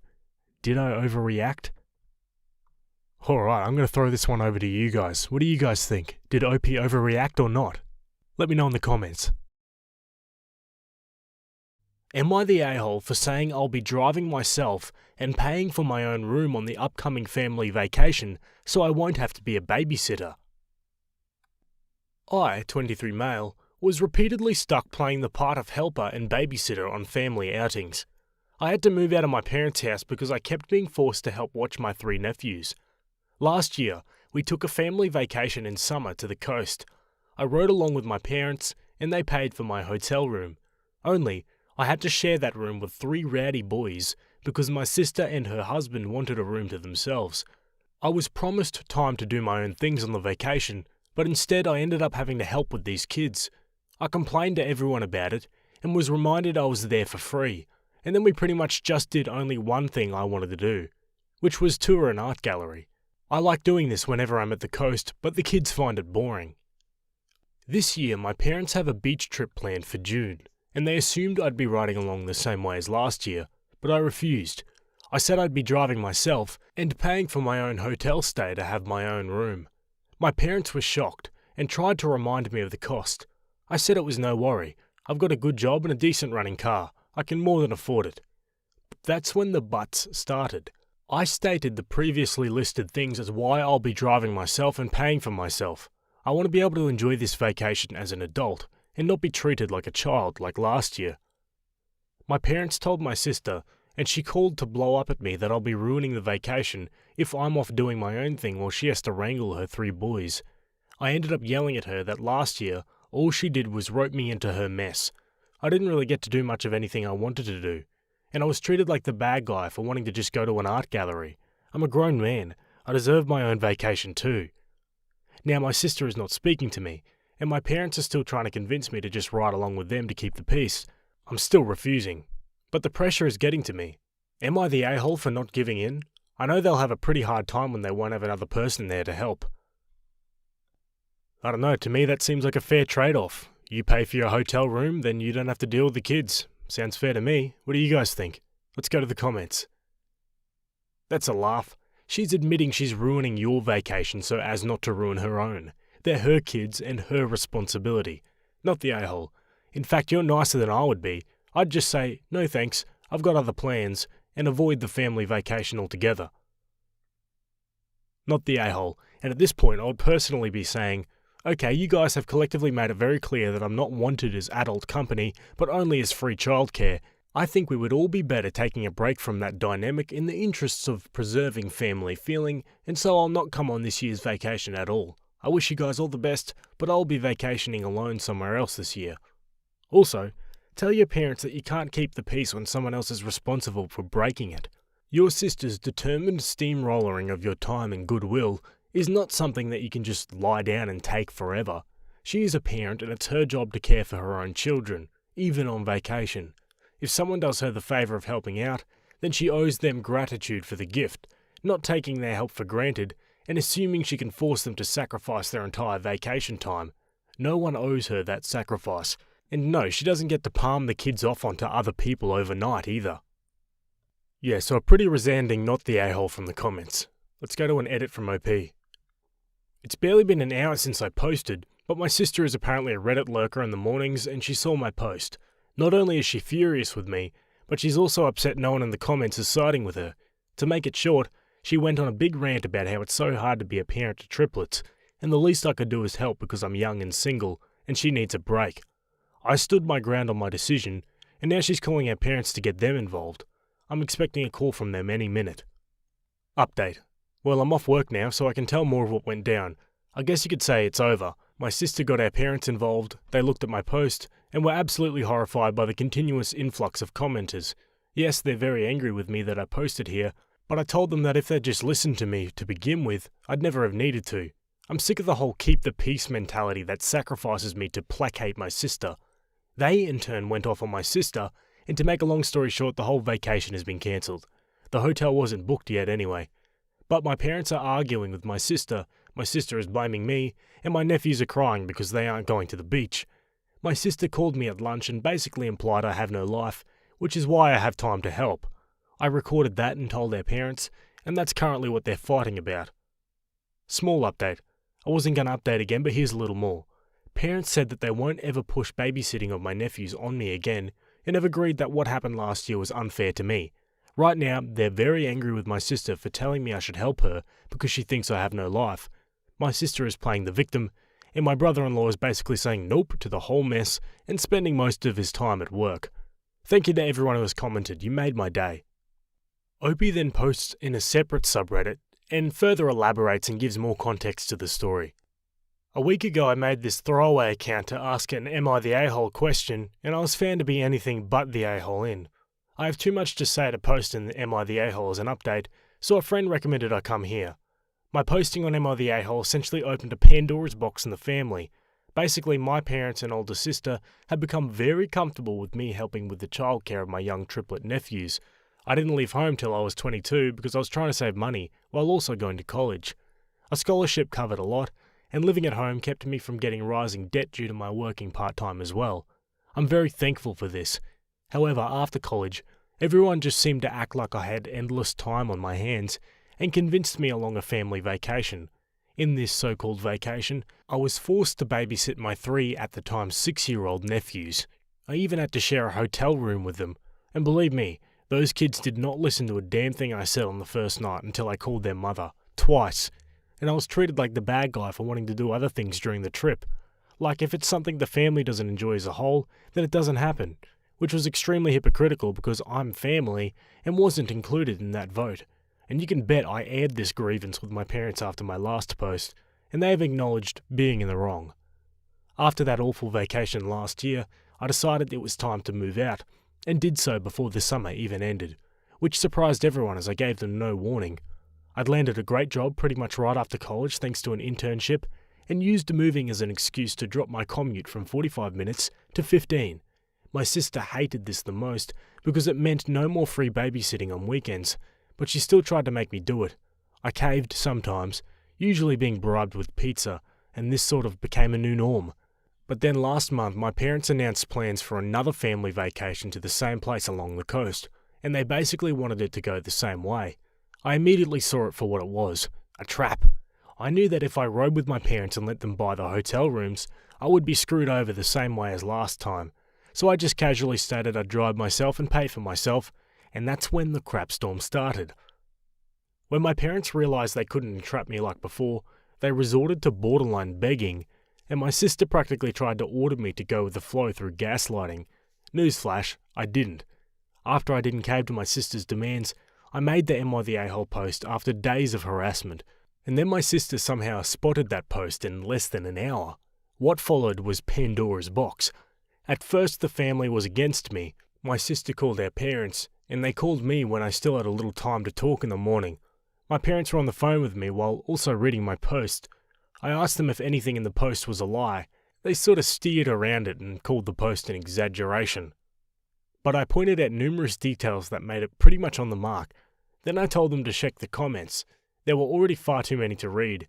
I was repeatedly refreshing the page on my home PC and telling them how many comments were there. Then I told them I was sick of their mentality of keeping the peace by forcing me to placate my sister. Then I said I was out of time and we would have to resume this later. Well, my parents were positively horrified that hundreds, if not thousands of people were commenting in a matter of hours, and later on I told them that the numbers had basically doubled and were still growing, which only added to their horror, so I guess they were forced to take a long look at their own actions. My sister tried to call me to B while I was at work, but my phone was on silent till my lunch break, so all she could do was leave messages and texts. But she was persistent and managed to get through to me while I was eating my lunch. The gist of the conversation was my post had taken our parents away from her side, and now they were mad at her. In the ensuing argument between them, my parents cancelled the entire vacation. Yes, they later acknowledged that they just passed the blame out of embarrassment, and a fully accepted fault. They told me no excuses could excuse the fact they made me their go-to free babysitter when I wasn't even living at home anymore. They did try to backtrack a little by pointing out they never charged me rent while I was in college, but I reminded them kids don't ask to be born, and I was doing my hardest to make my own way. Then I pointed out my father had the same kind of leg up from his parents. They let him live free of charge at home while he was in college. That basically ended any argument my parents had left. When my sister managed to call me at lunch, I presented the facts to her, and she showed her true colours. She implied that I have no life, and that my free time on weekends should be spent helping her because she is tired and unable to even go out without bringing her children with her unless someone is watching them. She is a stay-at-home mother with a husband that makes a decent salary. They live in a pretty decent house that's owned, not rented, and to be frank, my nephews aren't really my responsibility. They just forced them on me and expected it to stay that way. My sister angrily hung up on me, but I'd recorded the call and then played it to my parents later. They were furious, and they basically went to war with my sister. My sister dug her heels in, blamed me, and then doubled down on her belief my life should circle around hers. I told her that was the most narcissistic and entitled thing she's ever said about me. It took days, but her husband finally stepped in and forced her to apologise to me. I'd never seen her cowed like that by anyone, but she was on the verge of crying. It ended up being admitted that one of the reasons I was the go-to babysitter was because my sister didn't trust strangers. It was never about the money. Or was it? Actually, My brother-in-law thought my sister was paying me for my time watching her kids after I moved out of my parents' house. She didn't even give me gas money, just gave me cash that was enough to order pizza for both myself and the kids, and pocketed the rest. My sister had been shortchanging me for months. He blew up at her when this came out during her half-assed apology, and she was forced to pay me what she owed me in cash entirely from her own savings, which she looked very sore about. Then my brother-in-law apologised to me for his own inaction in letting my sister walk all over me, and promised they'd get a normal babysitter from now on. Yes, it'll cause a bit of a drop in the bucket for them, but my sister will be getting date nights back. Then came the family meeting the other day's evening. We all gathered up at my parents' house, and everything was laid bare, apologies all around and whatnot. Then my parents reinstated the family vacation, and yes, I still plan to drive myself and pay for my own hotel stay. I'll even stay in a completely different hotel if my sister tries to revert me to childcare, and I have stated this. She's promised me that won't happen, and if I don't update again after the vacation in another month or so, then you'll all know everything is fine. Alrighty, and given the fact that I can see a few more updates after this one, I'm assuming everything's not fine. Let's check out those updates. Having a family that knows about your Reddit account has its disadvantages. Yesterday my sister called me after I got off work to ask me if comments are still coming in. She said she cannot bear the negativity of looking at them herself because the comments are also hurtful towards her, so I was brutally honest. At least 10 comments are still coming in daily, and most of them more or less say the same things about her. She started crying and demanding I delete my Reddit posts, but I refused and told her she can cry to anyone she wants. But the posts stay up because they are my assurance she won't try to treat me like crap anymore. After all, she literally felt like my life should revolve around hers, didn't pay me the babysitting money she was supposed to, and pocketed it for herself, and forced me to be the constant babysitter on last year's family vacation, so I had pretty much no fun the entire time. Is it really any wonder people are having so much hate for her when she treated me like that? Then when I mentioned the posts have already spread to other websites because I was asked a couple of times to let an article be made about my situation, and there are some videos that were read as well, my sister shrieked hearing that and hung up. My parents then called me begging I take the post down. I've refused, and stated that I only did this because they didn't stick up for me. This would have never happened if they'd told my sister to treat me like an equal and not a servant. I'm not her butler, babysitter, or handyman. I'm her freaking brother, and a grown-ass man. Wouldn't they be tired of this crap in my shoes too? They agreed, but still begged I take the post down. I refused and said that I'll keep making more if they don't start sticking up for me more when my sister comes crying to them. Let her clean up her own messes. Because all the enabling of her led to this. I didn't father those kids. I've got a life of my own, a career I'm still new to, and hopefully soon enough a girlfriend as there's someone I want to ask out. I'm moving my life forward, and I won't be held back. They can either step out of my way, or keep trying to enable my sister, but I assured them the latter would end badly for them. The only way this posting on Reddit will stop is if the drama stops. I've kept things anonymous, and I've got a right to vent my very valid frustrations.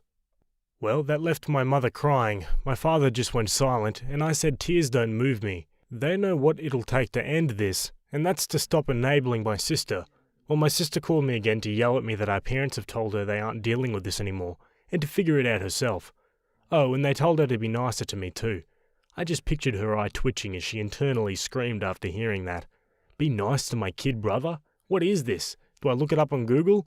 Yeah, I was that sarcastic to her, but it left her crying too when I hung up.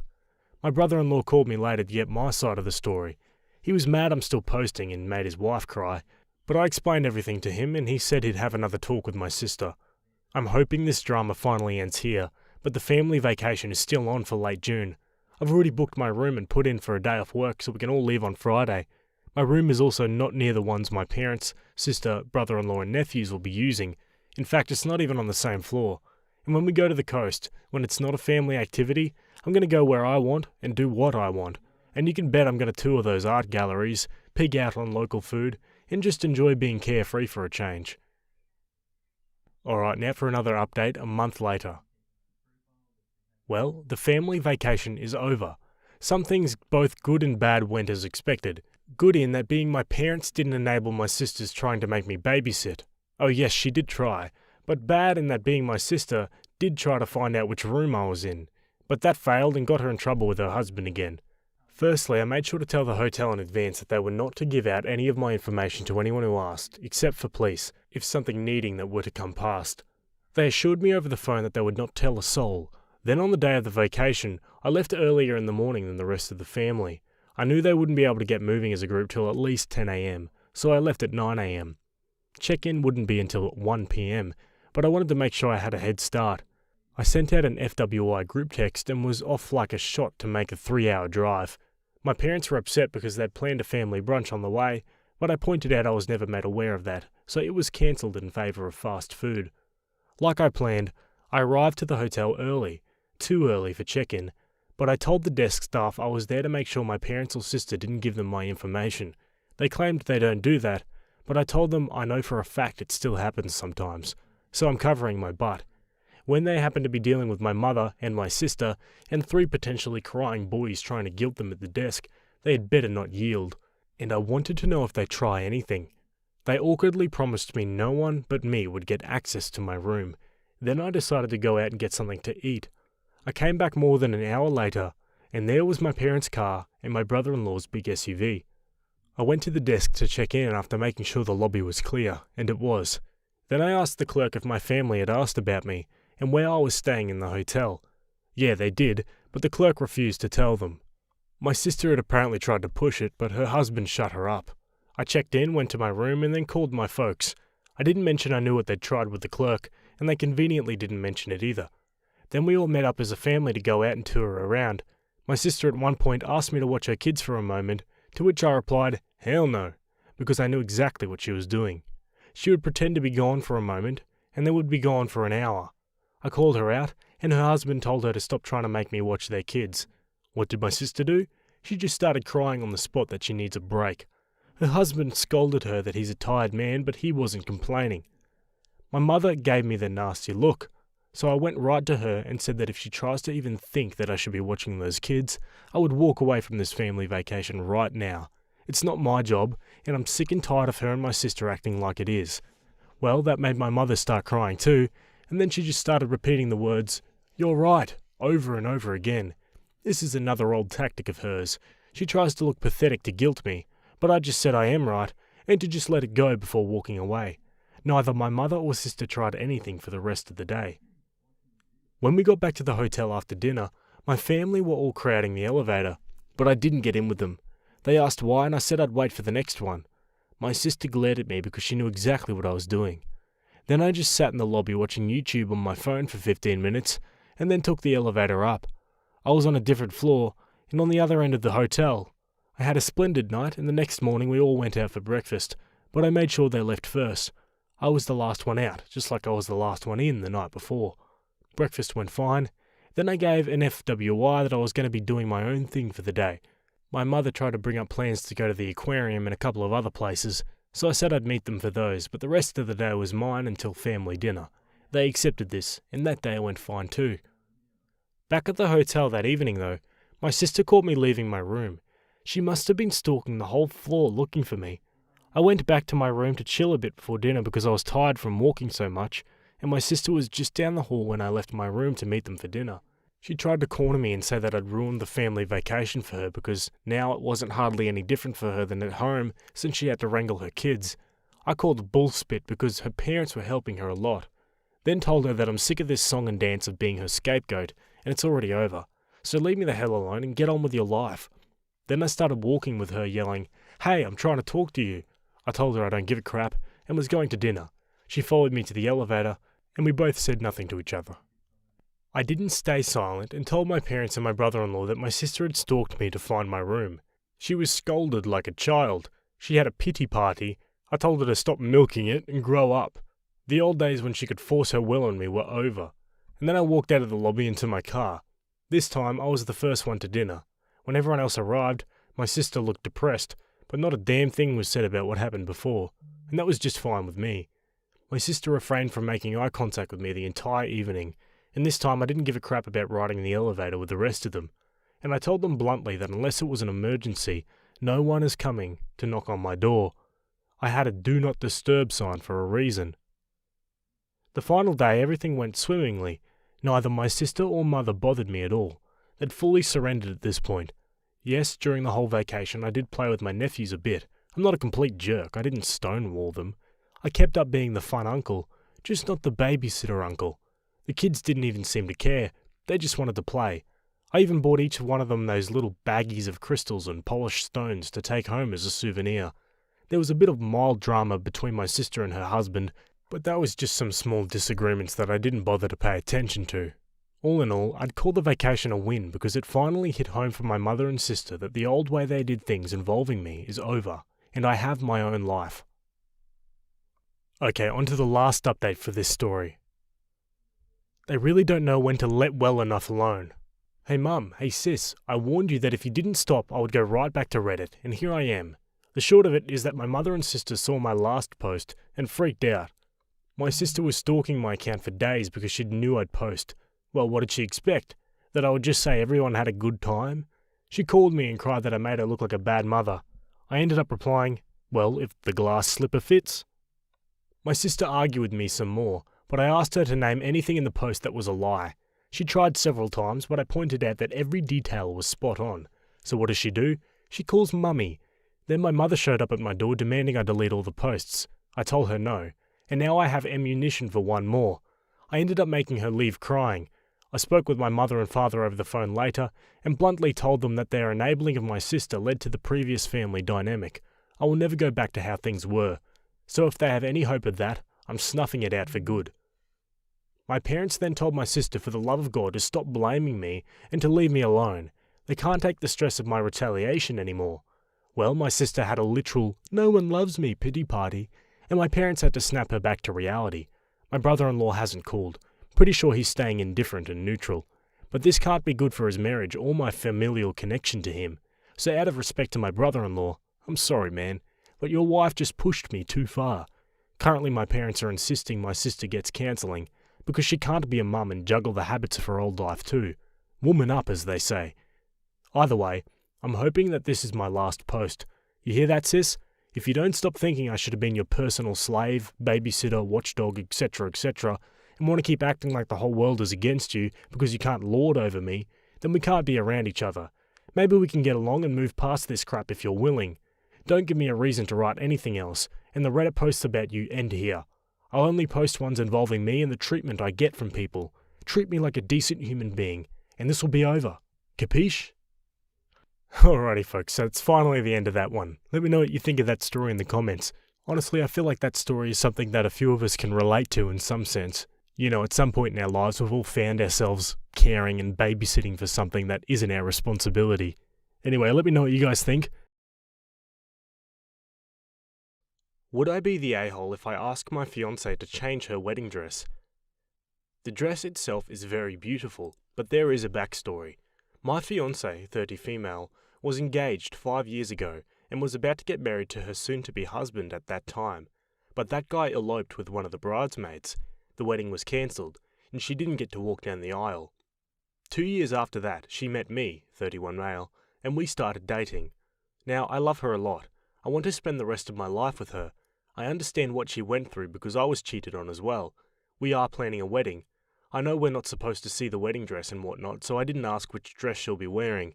I got to know from one of the bridesmaids that she'll be wearing the same wedding dress she bought 6 years ago. I don't know if I'm being unreasonable or not, but I don't think I'll be comfortable seeing her in a dress that was intended for her first wedding. It feels like she's clinging on to the past wedding. I talked to her. I asked her why she wants to use an old dress and not buy a new one. She told me this is her dream wedding dress. She made this dress just for her wedding. She hired professionals to do it. It was hand-stitched. She made the design way before she even met her ex. She doesn't want such a beautiful dress to go to waste. I did tell her if she thinks it's inappropriate considering her first wedding did not happen. She told me she doesn't want another dress, and she doesn't see it that way. She only sees her dream wedding dress. To her, it is a perfect dress for a perfect day, and the dress is only for her and not for the groom. She also doesn't want to spend so much money on making another dress. I dropped the matter. Look, I have been engaged before. When my ex gave me back her ring, I sold it.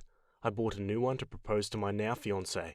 So isn't it fair for me to ask her to buy a new dress, rather than an old one that was meant for her first wedding? I haven't asked her anything. I'm willing to pay more if she wants another dress.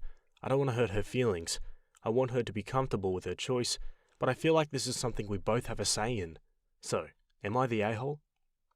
Interesting. Honestly, I think sometimes it's just about the dress. There's no other feelings attached to it. I don't know, maybe I'm wrong, but I feel like OP's creating a big deal out of not much. What do you folks think? Anyway, let's look at some comments. So, I would agree with you if this dress was specifically for that wedding. However, as described, she's dreamed about this dress way before that wedding was even there. So in her dream wedding, this is the dress. That was not just the day.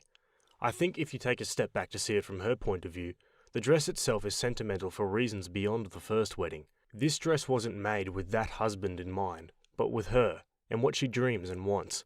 I would agree if you proposed with the same ring from your ex-fiancé, it would be tacky. However, say that ring was your mother's or grandmother's and had much more significant value than the person wearing it. I feel like once you realised you made a mistake on the person you were going to use such a sentimental item on, you'd stow it away and make a much better choice when you did finally use that ring. OP replies, "Okay, I see your point.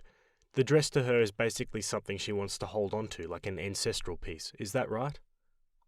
Another comment says, "Since the dress was not made for that wedding and was designed before they got engaged, I think you're making a big deal about it.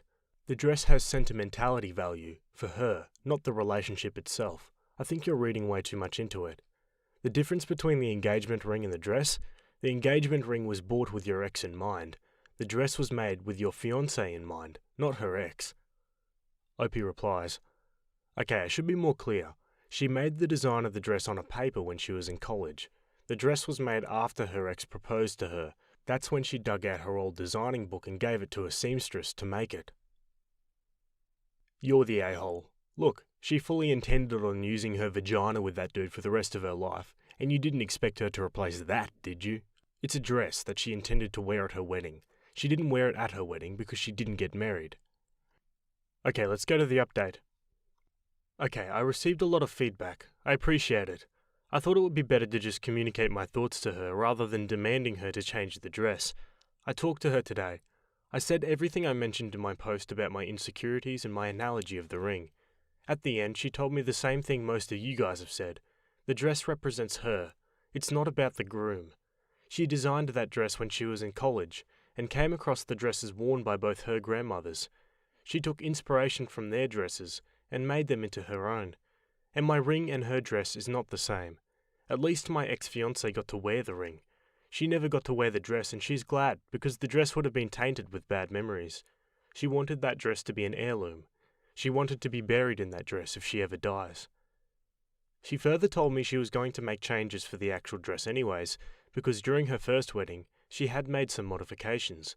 Her ex didn't want her to have anything sleeveless, so she put sleeves on it. She's going to remove the sleeves and go back to the original design. She also told me in her original design she wanted a cape. She would take that cape off during the reception, giving it an illusion of wearing two different dresses. But she scrapped that idea because her ex thought it looked tacky. I told her I'm willing to pay the money for the cape, and she said she'd be thrilled. I'm glad I talked to her. I'm not going to ask her to change anything about the dress.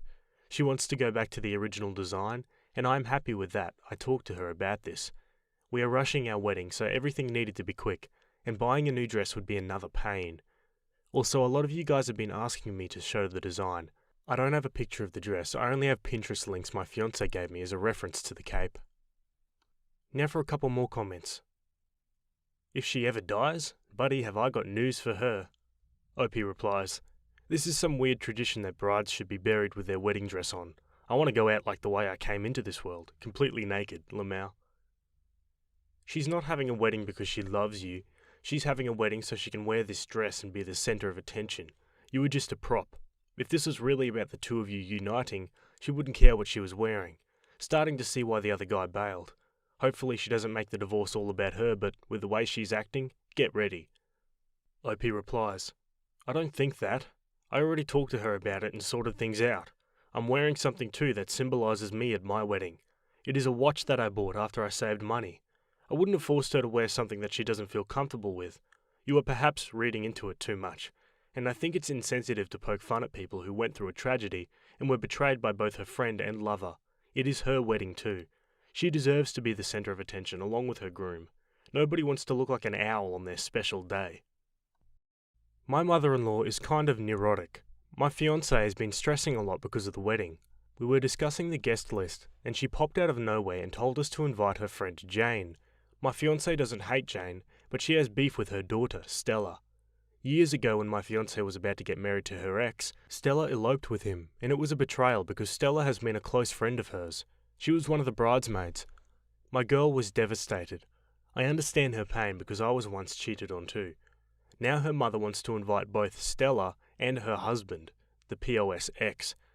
My girl and her had a fight. She told me she is thinking about uninviting her own mother because of this, but is afraid she'll create a bigger drama. Her mother thinks she should forgive Stella because if she didn't take her ex away from her, she, my fiancée, wouldn't be getting married to me. If she invites Stella, then of course her ex would come along as well. She's not in love with him, but she is still cold towards Stella. My fiancée is not handling it well now. We get married in just a few months. We haven't planned more than 50% of the things. I'm seriously considering uninviting my mother-in-law. Wow, who would have the gall to do that? Invite the cheating ex and the mistress. That's unbelievable. Like, I know it was a few years ago, but Jesus, come on. Opie then says, I had conversations with my girl. She said she would cancel the wedding but will not invite two people who humiliated her 2 days before her big day. She did say she will talk to her mother and keep her ground. Alrighty folks, that's the end of that story. Let me know what you think in the comments. Would you have done the same if you were in OP's shoes? Honestly, hard to say I wouldn't have done the same. But going back to the dress thing, yeah, it's good that he talked to her about it. Otherwise he would have been wallowing in his insecurity the whole time. Just shows how important communication is. Anyway, let me know what you guys think about that one and we'll go to our next story. Okay, we're sticking with the same subreddit and we're sticking with a similar theme. This one was written by user OKMycologist and it's titled, Am I the a-hole for not going to my sister's wedding? Some background. I, 17 male, about 8 months ago met the most beautiful girl I've ever seen. We became friends because of our shared hobbies, and somehow I got lucky enough that we started dating 6 months ago.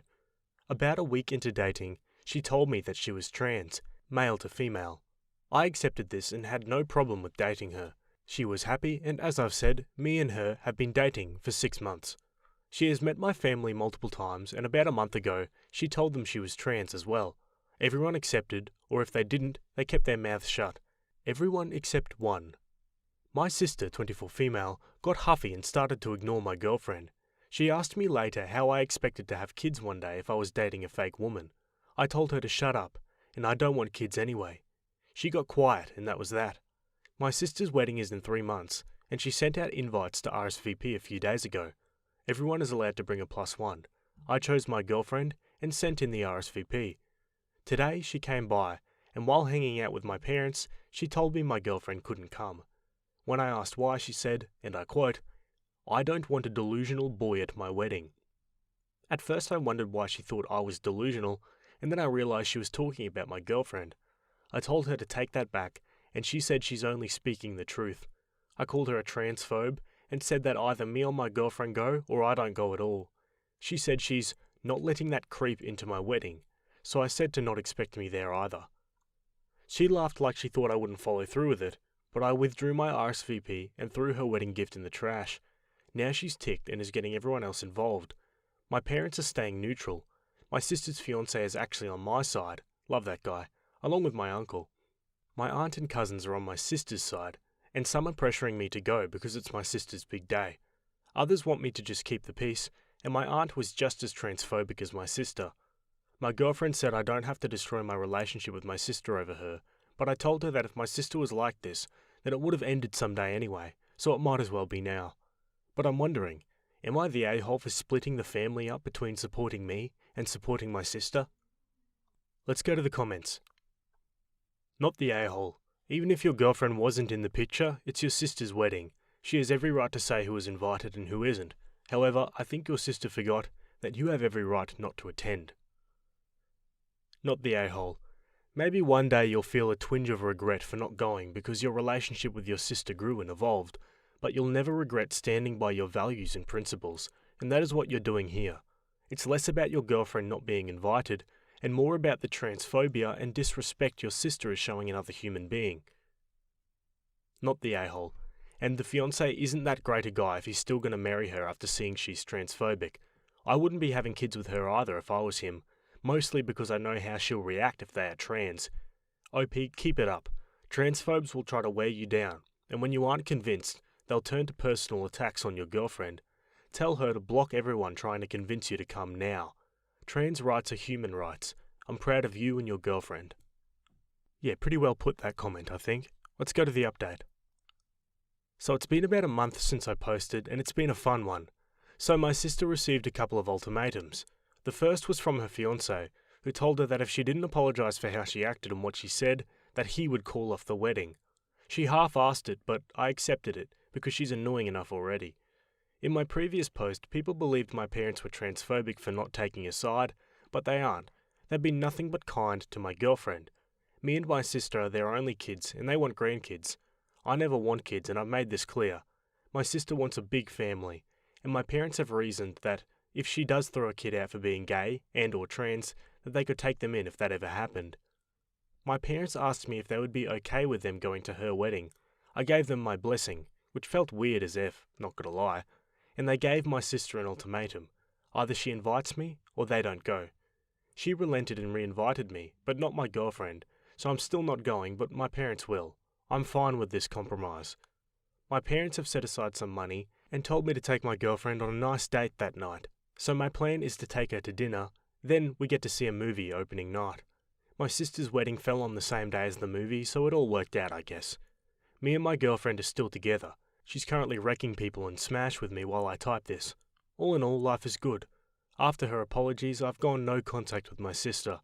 I unfortunately haven't been in contact with her fiancé, which sucks, because I've known him since I was little, but I have a feeling he understands. Anyway, that's the update. Have a dang good one, guys. Oh, great ending for that story, I think. Let me know what you guys think about that one in the comments, and we'll go to our next story. Okay, this next one was posted on the parenting subreddit. It was written by user Severe Reality, and it's titled, Son has to change schools because of a classmate. My 13-year-old son is in the 7th grade at a local private school. The school goes from pre-K to 8th grade. A boy transferred from another school to my son's class. At the start of the year, my son and this boy became friends, but the boy developed a romantic infatuation with my son. My son started trying to avoid him, but the other boy became more persistent. We had to talk to the principal about it. The principal, in turn, had a meeting with the boy and his parents, and the boy was told to stay away from my son. He also asked the teachers to keep the boy away from my son in class. Now, the boy is alternating between trash-talking my son to their classmates, while also still doing lots of little things to try to get my son to notice him. It has gotten to the point where we have decided that my son will finish the school year at this school, and then we will transfer him to another school for 8th grade. My son, along with many of his classmates, have attended the school since pre-K, and he was looking forward to graduating 8th grade at the school with his friends. Now that is not going to happen because of one crappy classmate. The reason we're going to finish the school year at this school is because we signed a contract. The contract gave us a discount to the tuition in return for committing to the entire school year. Edit. We are not going to the police because there is no physical threat. We also are not going to lawyer up. The area I live in has many private schools, and even the public schools are pretty good. Some families, not us obviously, move their kid from one school to another every couple of years. The only reason my son isn't going to a public school is because the public school classes are larger than the private schools, and we think our son will do better with smaller classes offered by the private schools. Edit 2. My wife didn't know I was going to post to this. She's read my posts and the responses. She reminded me that over the last 3 years, 3 of my son's classmates have left the school because they were the target of harassment and bullying, and the parents felt the school didn't do enough about ending it. Now for some comments. I assume your son has tried saying he isn't interested? When he said he wasn't interested, did the boy just continue his pursuit, or was the friendship terminated because of the romantic interest? Do the other kids listen to the new kid, even though your son has been there way longer? Why is that? Other than the trash talk, what else is this kid doing that would make you want to pull your son from the school? Is it sexual harassment? You said lots of little things. Are these little things that the school has noticed? Seems like an overreaction to remove your kid without making the school address it first. This is a failure on their end for sure. Is this a religious school? Is the boy openly out of the closet already? And if so, how did the school react? Opie replies, "This is a Catholic school. I would describe it as Catholic light. They have a short prayer as part of their daily announcements, and they have a few hours of religious instructions each week, and a mass a couple of times during the school year." Yes, my son has made it clear he isn't interested. It was when the other boy persisted that we escalated this to the principal. For what I assume are privacy reasons, the principal will not tell us much. While there are several kids in my son's class that have been there a long time, there is some churn of new and departing students each year. Several of the other boys in his class that transferred and over the last few years came from the same school as the problem child. The boys' parents likely decided on my son's school because the other kids were there. Examples of little things are trying to sit next to my son or talk to him during break even though he's been told not to, or when my son is talking to some of the other boys, this boy will come up and try to get into the conversation. One day he accidentally took my son's lunch, returning it about 10 minutes later. He said he didn't notice my son's name on the package when he took it, and then there's the crap talk I already wrote about. Honestly, to me this sounds like pretty generic schoolyard behaviour. Of course, other than the sexual infatuation part, if that is entirely true. But yeah, all these other examples Opie's giving doesn't quite justify pulling him out of school and away from his friends and stuff. That just seems a bit extreme to me. These sorts of things happen in schools all the time, so I feel like Opie might be jumping the gun a little bit too quickly. Let me know what you guys think about this one. Alright, let's go to the update. We talked to the principal about continuing problems with the other boy, trying to get close to our son. Principal said he'd talk to him and his parents again. He suggested getting the boys together to work things out. My jaw hit the floor at that suggestion. The other boy was doing everything in his power to be with my son, and this would be giving him exactly what he wanted, so that was a hard no. We've made plans to change schools for our son's 8th grade. We applied to 2 other private schools and were accepted by both. One is secular, but it's too expensive and we didn't qualify for financial aid. The other turned out to be way too religious for my comfort. I can tolerate the Catholic light he's had, but this other school was over the top in my opinion. In the meantime, the other boy switched his attention to someone else in the class and stopped trying to get close to my son. Then the boy made a threat against another student within earshot of a teacher, and that's all she wrote. The boy was suspended or expelled. I don't know which because the school wouldn't tell us. Either way, he did not return for the remainder of the school year, and it's our understanding he will not return in the fall. Since our son wants to finish 8th grade at his current school, and the problem kid was gone, we reluctantly signed him up for another year at the school. We bought tuition insurance, so if the other boy does return, or we have other problems, we can pull our son out without being stuck paying for the entire school year of tuition. However, we're only kicking the can down the street. We're not going to send our son to a private high school because they're too far away and too expensive, so our son will be attending a local public high school. Unfortunately, we're in the same high school district as the other boy. We'll have to deal with that next year.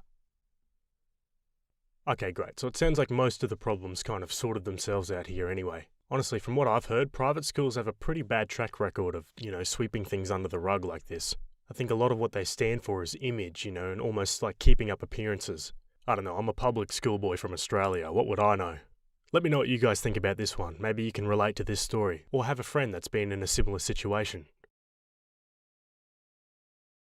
I found out my fiancé is with me for money and family business. To preface, my family owns a business that is very well known in our sector and makes lots of profit. Thus, I am a trust fund baby. I try not to be spoiled and have always worked myself. I met my fiancé, Mark, when I was 20 and working as a waitress. We began dating a few months later and he proposed to me last year. Now, Mark is not poor. He is upper middle class. And while he doesn't struggle in life, he didn't have too much to spend and lived very frugal. I thought he was an honest man because he always wanted to pay for his own things, reject expensive family holidays when we were still dating, and he would cook for me instead of going with me dining outside. What I want to say is that I never had the impression that Mark was trying to take advantage of me or my family. In the beginning, my family was a little sketched out and brought up the gold digger argument, and I stood up for him and fought with my dad. They came to love and accept him. When Mark graduated, Dad hired him, and now he's in a high-earning position. Sunday, I was supposed to work in the evening, and I was going to stay with my sister, but I got a fever, and was basically just non-functioning, so I stayed home. Instead of staying in our bedroom, I made my way to the guest room that is better ventilated, has a mini fridge, and its own bathroom. I didn't want to stand up at all and walk around, so I just bunkered all my stuff there and closed the door. Mark came home when I was fast asleep, and I was woken up by loud voices in our garden. I pushed the curtains a bit to the side, and Mark was there with a few friends. Just as I wanted to say hello, I noticed they were talking about me. His friend kept laughing and calling Mark the man. Then they started laughing about me being willing to not sign a prenup. Then one of the girls that was there said something along the lines of, "Jesus, you're about to make some bank, Mark." Mark laughed and said, "Yeah, just 3 more years and I'm free." At this moment, I felt sick to my stomach and wanted to throw up. I kept hearing them calling me trust fund Barbie and stupid and so on. I didn't know what to do, so I just lied, petrified in my bed, and waited till the people left and Mark went to bed.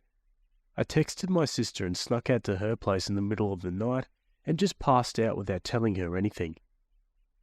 I haven't returned home and just told Mark that I was sick and didn't want to make him sickly. My sister has been really worried, but I just feel so ashamed about everything. My family was right. Mark is a gold digger and I fell for it. Even if I tell my family what happened, I have no proof. My father can't fire him just because he's a dick. As far as I know, he's excellent at what he does, and he has no legal foot to fire him, I think. I just feel so confused, ashamed, and angry, and would appreciate some insight. Okay, let's look at the comments. This is an ugly, calculated act of betrayal. Tell your dad. This guy intends to harm your entire family. Change things up on him. Tell him you've thought it over and would want to sign a prenup. Watch his reaction, then leave his sorry ass. Yep. Hey, that prenup. If he fights you on it at all, you can just calmly say, well, Trust Fund Barbie wants to protect her assets, especially in 3 years' time, and let him explain himself. He's a piece of crap. If I were you, I'd have fun making him squirm.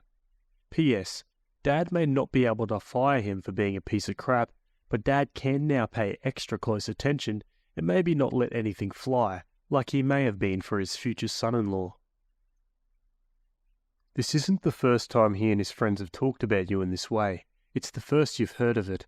When someone shows you who they are, believe them. Please, OP, leave this person.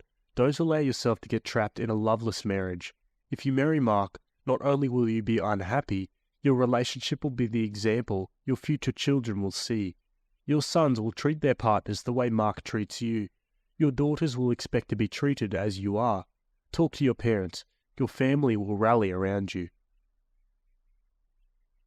Mark, Trust Fund Barbie here. Just wanted to drop a quick note to the man as your friends were calling you in the garden. I know you told your friends that just 3 more years and you are free. Don't worry about the 3 more years. You're free right now. On a positive note, no worry about a prenup now, since we aren't getting married. As for firing him, I'm sure your father can figure something out. Tell everything to them. You don't need to be embarrassed at all. Your family will protect you. And trust me, any boss can find a reasonable excuse to fire someone. Yeah, I'd say that's probably the best way to go about it. This husband seems slimy as. Okay, Opie gives a few edits and there's an update as well. Edit. We are non-US. Mark wasn't talking about anything else. He has no debt as he partly was under a scholarship and with part of it I helped pay it off. There's no way he wasn't talking about me. Edit 2. Thank you all for your great advice. I opened up to my sister about it and she's right now with me reading all your responses. We have called up Dad and I'll talk to him tomorrow. I will be signing out for the time being. Thanks again. Edit 3. Some questions have come up. I don't drive, that's why my fiancé didn't see my car. I mostly Uber around. I worked as a waitress for the experience, not for the money, and I don't any longer. I don't work for my father. I'm a company shareholder, and I have to go to the general quarter meetings, but I don't work for him. I'm sure that it wasn't a fever dream. It was around 38.5 Celsius, and while it was enough for my body to hurt, it wasn't enough to have a vivid dream. By pass out at my sister's, I don't mean literally medically passing out. Last edit. I'm really tired that you guys are defending him, saying that it could have been a joke. Guess what? It's not frickin' funny. You don't degrade and disrespect your partner for laughs. You don't go along calling them stupid trust fund Barbie, stupid B, and you definitely don't make remarks to yourself. I don't understand that macho bravado as many of you have called it, but I don't think that's okay, so stop with those comments. It was deeply hurtful. Okay, now for the update. First of all, I want to clarify some questions that came up in the OP. Mark couldn't have seen my car and known I was home because I don't have a car. I don't drive or Uber around. Driving makes me anxious and I only do it when necessary. I don't work as a waitress anymore. I work for the time I was in uni. Mark wasn't hired as a high exec right away. He didn't take the job from anyone. He started as a normal intern and worked his way up. They weren't joking. They've never made that kind of remark in my presence. Also, I doubt calling me a stupid trust fund Barbie qualifies as a joke. I was very tempted to play the long game and lead him on, but I decided to just present him with a prenup to look into his reaction. After telling my dad, we invited Mark for lunch and would serve him the prenup there. However, to be sure about things, I asked him if he had anyone over, because our neighbours had complained about loud noises. He said yes, that his buddies were there. He didn't mention the girls that I saw. We finished lunch and Dad served him the papers, saying that it was a must for getting married. You could instantly see that he didn't expect this. He got angry and asked me to speak to him alone. We went to the other room and he began babbling about blindsiding him and that this just really felt like a personal attack.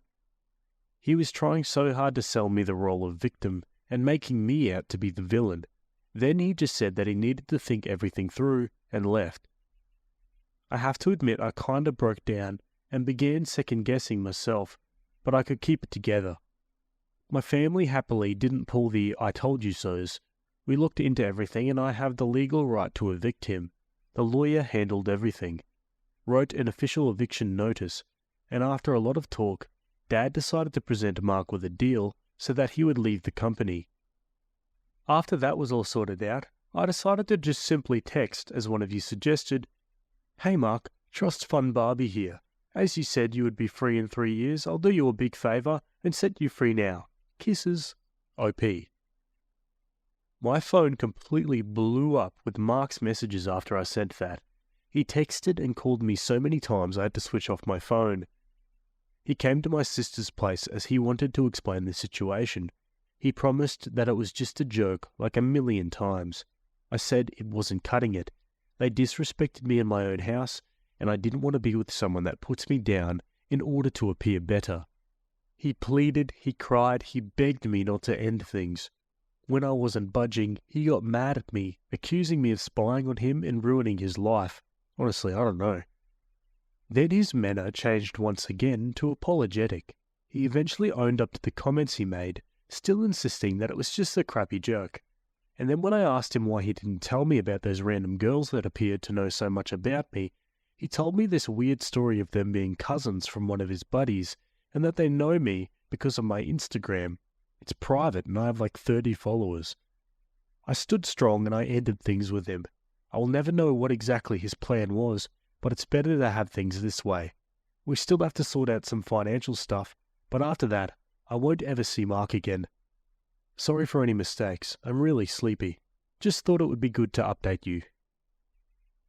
Edit.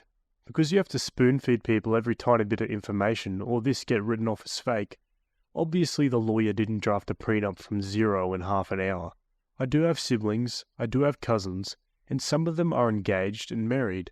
Thus we have already established prenups to go.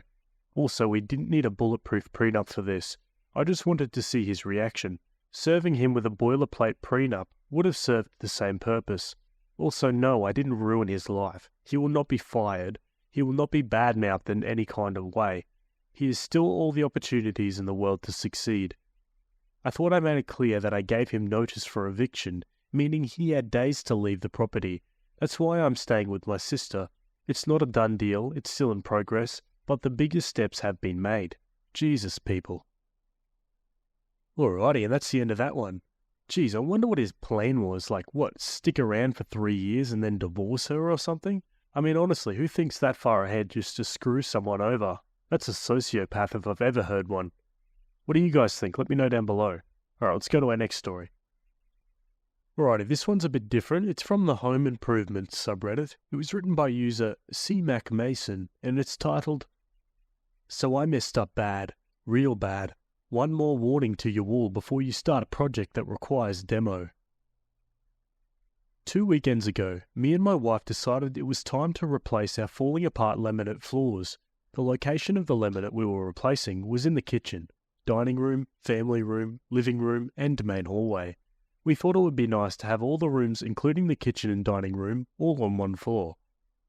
So we ripped up all of the old click laminate.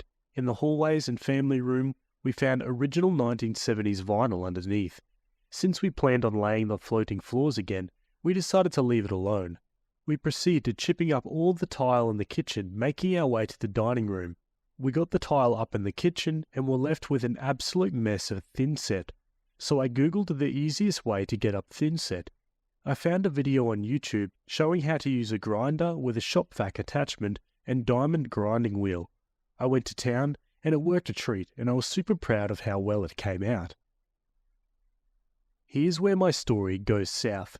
2 days later, my dad came over to check the progress we made. I was showing him the kitchen, explaining the process I used to quickly take the thinset off. My father proceeded to look at the floor and asked what the material was on it. I said it's concrete. It appeared to be anyways. He said no, it's not. He proceeded to grab a utility knife and cut a small square of material off the floor where I had ground down the thinset. It was a paper-like material that was brittle. He said it looked to be the paper backing that came with the old vinyl sheet flooring. He looked over at the family room, saw the old sheet flooring, and told me that I needed to get out of the house and get the materials tested. So I packed up the wife and kids and headed to my parents' house for the weekend. Yesterday the testing company came out and took samples from all over the house. Today we received the results. Both the vinyl in the family room, etc., and the paper that was below the thinset tested positive for asbestos. The paper stuff below the thinset tested positive for 15% white crystalline asbestos. The story gets worse. I test ground a spot on Wednesday night and did a little bit more on Thursday night. We live in South Florida. We ran the AC overnight both nights. I then continued to finish the job on Friday. The AC was off all day Friday. Because I pulverized the asbestos into a fine powder, literally the absolute worst thing you can do, and even though I was running the shop vac pulling up the material as I went, it didn't have HEPA filter and just had a regular connection bag, so therefore the asbestos, through the help of my AC, has contaminated my entire home. I exposed my family to a toxic cancer-causing element and effectively ruined my home because I didn't know what I was doing. Something so innocent as just wanting to lay floors has turned into an absolute nightmare. I consider myself lucky because if it wasn't for my father, we would have continued to lay the floor and just cleaned up and never had a second thought about it and just lived in it. The one thing I don't understand is why isn't there more awareness about this stuff? Like seriously, there should be frickin' commercials, warnings at Home Depot, pamphlets or something. Hell, the guy at the frickin' flooring store could have said, "Hey, make sure to check what's underneath your old floors before you begin."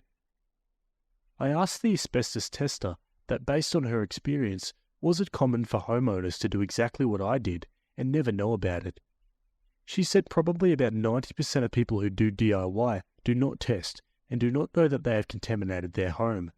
She told me that some contractors are even worse because they do so many homes. They are often working with unskilled labour that don't know or don't care and just rip it up, contaminate the area, and leave. Anyway, sorry for the wall of text, but I literally feel sick about what happened. We have no access to anything in the home. We will likely have to trash clothes, sheets, basically any fabrics in the home. We are in the position where we can afford to fix this problem, but honestly it's clearing us out. Let my mistake be a lesson. Be safe. Oh gee, what a nightmare. I'd say Opie's relatively safe considering that they weren't there for long, but still, yeah, you don't want to be in that situation. Let's look at the comments. If OP or wife smokes, their risk multiplies substantially. However, I do agree with you that everyone likely got a minor dose that should have no real effects on their health. I can't remember, but I'm sure there's documentation somewhere that explains how long asbestos will stay in the air as particles. OP should be able to wait it out and then go in with proper PPE and decontaminate that area. My house was built in 1974, designed and built by an engineer. It's sturdy as all hell and has some cool features only an engineer would think of and do. This wonderful gentleman was a GE engineer, and a lot of that plant was used around the house. My mum was nervous about asbestos when I purchased it. My chemist of a dad shrugged and said the PCBs that are more than likely everywhere were way worse. We replaced floors and painted wood panelling. The hideous 10x10 tiles on the ceiling stayed, but all in all, Dad was right. That plant closed decades ago, and all 300 plus acres sit vacant in the middle of town, too contaminated to do anything with. There's a lot of things that give you cancer. I'm sorry, and I know it's not cheap. So listen, man, this sucks, but absolutely 100% do not beat yourself up about this. You didn't do anything wrong. You didn't know, and honestly, most people wouldn't. Just chalk it down and get on with it. Not your fault. Okay, on to the update. Well, it was bad as I thought it would be. I received 4 quotes for the decontamination and removal of the rest of the asbestos-containing floors, which ranged from $17,000 all the way up to $38,000. All contractors I spoke with told me essentially the same thing, that all porous materials had to be disposed of and that my fiberglass AC ductwork also had to go. The contractor we went with ended up costing us $22,000 for the abatement and another $6,800 for the ceiling repairs and refinishing. So here I am, a month and a half into this nightmare, and we just had our clearance testing done. 2 air samples out of 9 failed. The concentration for the worst one was up at 340 SCC and the other at 140 SCC. This was after negative air machines were running 24 hours a day for weeks and after the cleaning of every hard surface. My abatement contractor told me that in 24 years he's never failed a clearance air sample test. He also said this was the first time he's ever seen someone grind the material. He's heard of it, just never seen it.